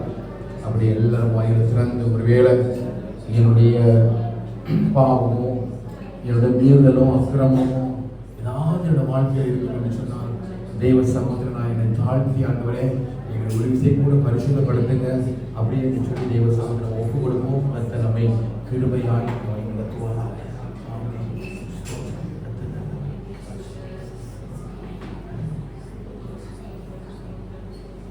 அப்படியே அவர் அந்த காப்பாடு கொடுக்கப்பட்ட ராத்திரியிலே அவர் அப்பத்தை எடுத்து அதை ஸ்தோத்திரம் பண்ணி அதை விட்டு இதை வாங்கி புசியுங்கள், இது உங்களுக்காக பிற்கப்பட்டுள்ள என்னுடைய சரீரமாக இருக்கிறது, இதனை நினைவு கூறும்படி இதை செய்யுங்கள் என்று சொன்னார். எல்லாம் வலது கரத்தை உயர்த்தி இந்த அப்பத்துக்காக வேதம் சொல்வது ஜீவனுள்ள அப்பம் அவரே, வானத்திலிருந்து இறங்கியுள்ள மெய்யான அப்பம் அவரே, இதை புசிக்கிறவன் ஒரு பொழுதும் வாழ்க்கையில ஒரு நன்மை இழந்து விடான், இதை புசிக்கிறவன் ஆசீர்வதிக்கப்படுவான், நித்திய ஜீவனை அடைவான் என்று சொன்ன போல நம்முடைய பாவங்களுக்காக அக்கிரமங்களுக்காக தன்னுடைய மாம்சம் முழுவதையும் இடத்தில் அவர் ஒப்பு கொடுத்தார். ஆண்டவரே இந்த நல்ல அப்பத்திற்காக ஸ்தோத்திரம். இயேசுவின் நாமத்தில் இந்த ஆசீர்வதிக்கிறோம் ஆண்டவரே. இதை புசிக்கும்படி தகுதிப்படுத்துவதற்காக நாங்கள் நன்றி சொல்கிறோம். கர்த்தருடைய கிருபை நிறைவாக எங்களோடு இருந்து வழிநடத்த கர்த்தர் கிருபை செய்கிறார். போஜனம் பண்ணின பின்பு அவர் அந்தபடிய பாத்திரத்தை எடுத்து, இந்த பாத்திரம் என் இரத்தத்தினாலாகிய புதிய உடன்படிக்கை, இதை நீங்கள் பானம் பண்ணும் போதெல்லாம் என்னை நினைவு கூறும்படி இதை செய்யுங்கள் என்று சொன்னார். எல்லாரும் வலதுகரத்தை உயர்த்தி இந்த நல்ல திராட்சை ரசத்துக்காக, இந்த திராட்சை ரசம் ஒரு இரத்தத்துக்கு அடையாளமாக இருக்கிறது. அவர் இதை நமக்காக சிலுவையில கடைசி சொட்டு ரத்தம் வரைவில் செலுத்தினார். என்னுடைய பாவத்திற்கு மிகுதியான இரத்தமாகி இதை விலைக்கிரயமாகப்படுத்தார். வேதத்தில் அவருடைய இரத்தத்துக்குள்ள மீட்பு இருக்கிறது. இயேசுவின் இரத்தம் சகல பாவங்களையும் நீக்கி நம்மை எல்லாரும் வலதுகரத்தை உயர்த்தி, ஆண்டவரே அப்பத்தை இந்த ஆண்டவரே திராட்சை ரசத்தை ஆசீர்வதிக்கிறார். இதை நாங்கள் புசிக்கும் பொழுது தெய்வ பலன்களுக்கு ஆளுகை செய்ய முடியாது சொல்லிக்கிறோம். ஒரு விசை கூட உங்களுடைய சிலுவை பாடுகளையும் மரணத்தையும் நாங்கள் நினைவு கூர்ந்து தேவனுக்கு இன்னும் சாட்சியாய் வாழ கர்த்தர்களுக்கு பலன் முடியாது சொல்லிக்கிறோம். இந்த கருத்து ஆசீர்வதிக்கிறோம், நாம் சொல்லிக்கிறோம். ஜீவன் ஆமென். அப்படி உங்களுக்கு வரும்பொழுது பெற்றுக்கொள்ளும்படி இயேசுவின் நாமத்தில்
அப்பத்தை எடுத்து ஸ்தோத்திரம் பண்ணி நினைவு கூர்ந்து, ஆண்டவரே எங்களுக்கு கடிக்கப்பட்டது எல்லா மாம்சத்துக்கு இதில் பங்கெடுக்கும் விரோதத்திலே ஸ்தோத்திரம். எங்களை தாழ்த்தி ஒப்பு கொடுத்து இதை நாங்கள் புசிக்கிறோம். ஆண்டவரே கர்த்தரை ஆசீர்வதித்து இன்னும் நீதியில் உள்ள செடிகளுக்கு வர்த்திக்கப்பட்ட கர்த்தரை ஆசீர்வதிக்கிறோம்.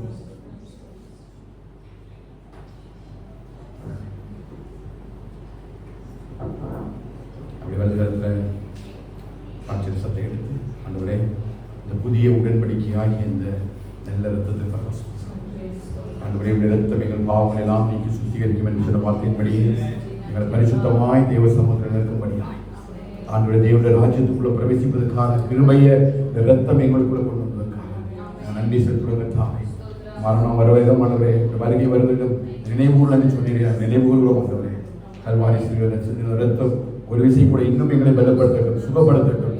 சரீரங்கள் பலவீனங்கள், சூரியனங்கள், வியாதிகள், கஷ்டங்கள், துன்பங்கள் எல்லாவற்றையும் மாற்றி ஒரு பெரிய பலத்தை நீங்கள் உருவாக்குவதாக என்று சொல்லி நாங்கள் ஆசீர்வதித்து நாங்கள் பருகுவோம். கர்த்தராமே பெருகப்படுகிறார். சேர்ந்து பருகலாம்.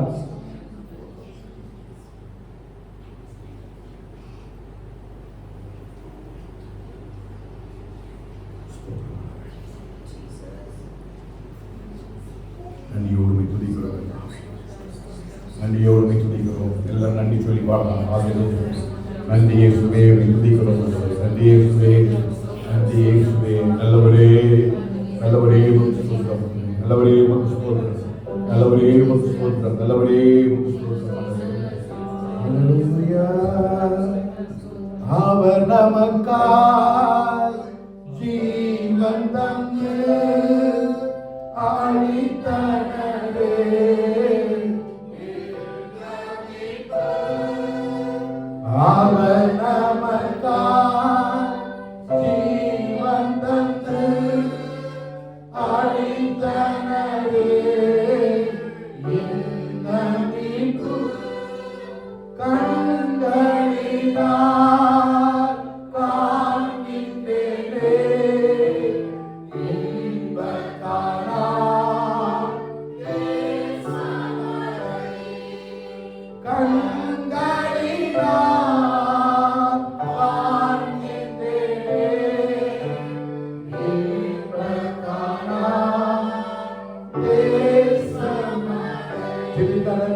கூடி வந்து உங்களுடைய நாமத்தை மேன்மைப்படுத்தும்படியே தந்தை கிருபைகளுக்காக ஸ்தோத்திரம்.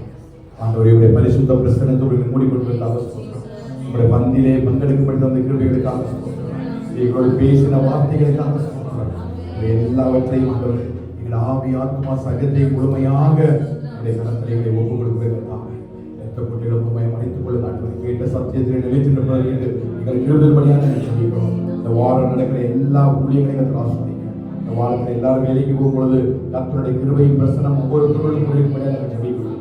தேவைகளோடு பலவீனத்தோடு ஏதோ ஒரு தேவைக்கை காத்திருக்க நம்முடைய பிள்ளைகளுக்கு பரலோகத்திலிருந்து பல கனிகளை திறந்து கர்த்தர் ஏற்ற பலனை தந்துள்ள வேண்டும் என்று சொல்லி நல்ல மாறிவிட சொல்லி பிறகுதான் கர்த்தர் நிறைவான ஆசிரியர்களோடு தங்கியிருக்கட்டும்.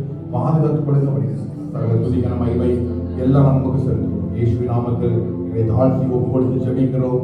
எங்கள் ஜீவனுள்ள நல்ல பிதாவே. ஆமென் ஆமென். சேர்ந்து சொல்லுமா, என் ஆத்துமாவே கர்த்தரை சோதரி, என் ஆத்துமாவே கர்த்தரை சோதரி, கர்த்தர் செய்த சகல உபகாரங்களையும் ஆமென் ஆமென். ஆசீர்வாதம் நம்முடைய கர்த்தராகிய இயேசு கிறிஸ்துவின் கிருபையும் பிதாவாகிய தேவனுடைய அன்பும் பரிசுத்த ஆவியின் ஐக்கியமும் இன்றும் என்றும் சதா காலங்களிலும் ஆண்டவராகிய இயேசு கிறிஸ்து வருகிறவரிலும் சகல பரிசுத்தவான்களோடும் சபையோடும் நம் அனைவரோடும் கூட தங்கியிருப்பதாக. ஆமென் ஆமென் ஆமென். ஹல்லேலூயா ஹல்லேலூயா ஹல்லேலூயா ஹல்லேலூயா. கர்த்தர் நம்மை ஆசீர்வதிப்பாராக. சமாதானத்தோடு போய் வாருங்கள். கர்த்தருடைய கிருபை நம்மோடு கூட இருப்பதாக. God bless you all. சிலுவை சுமந்து இயேசுவின் பின் சிரித்த முகமாய் சென்றிடு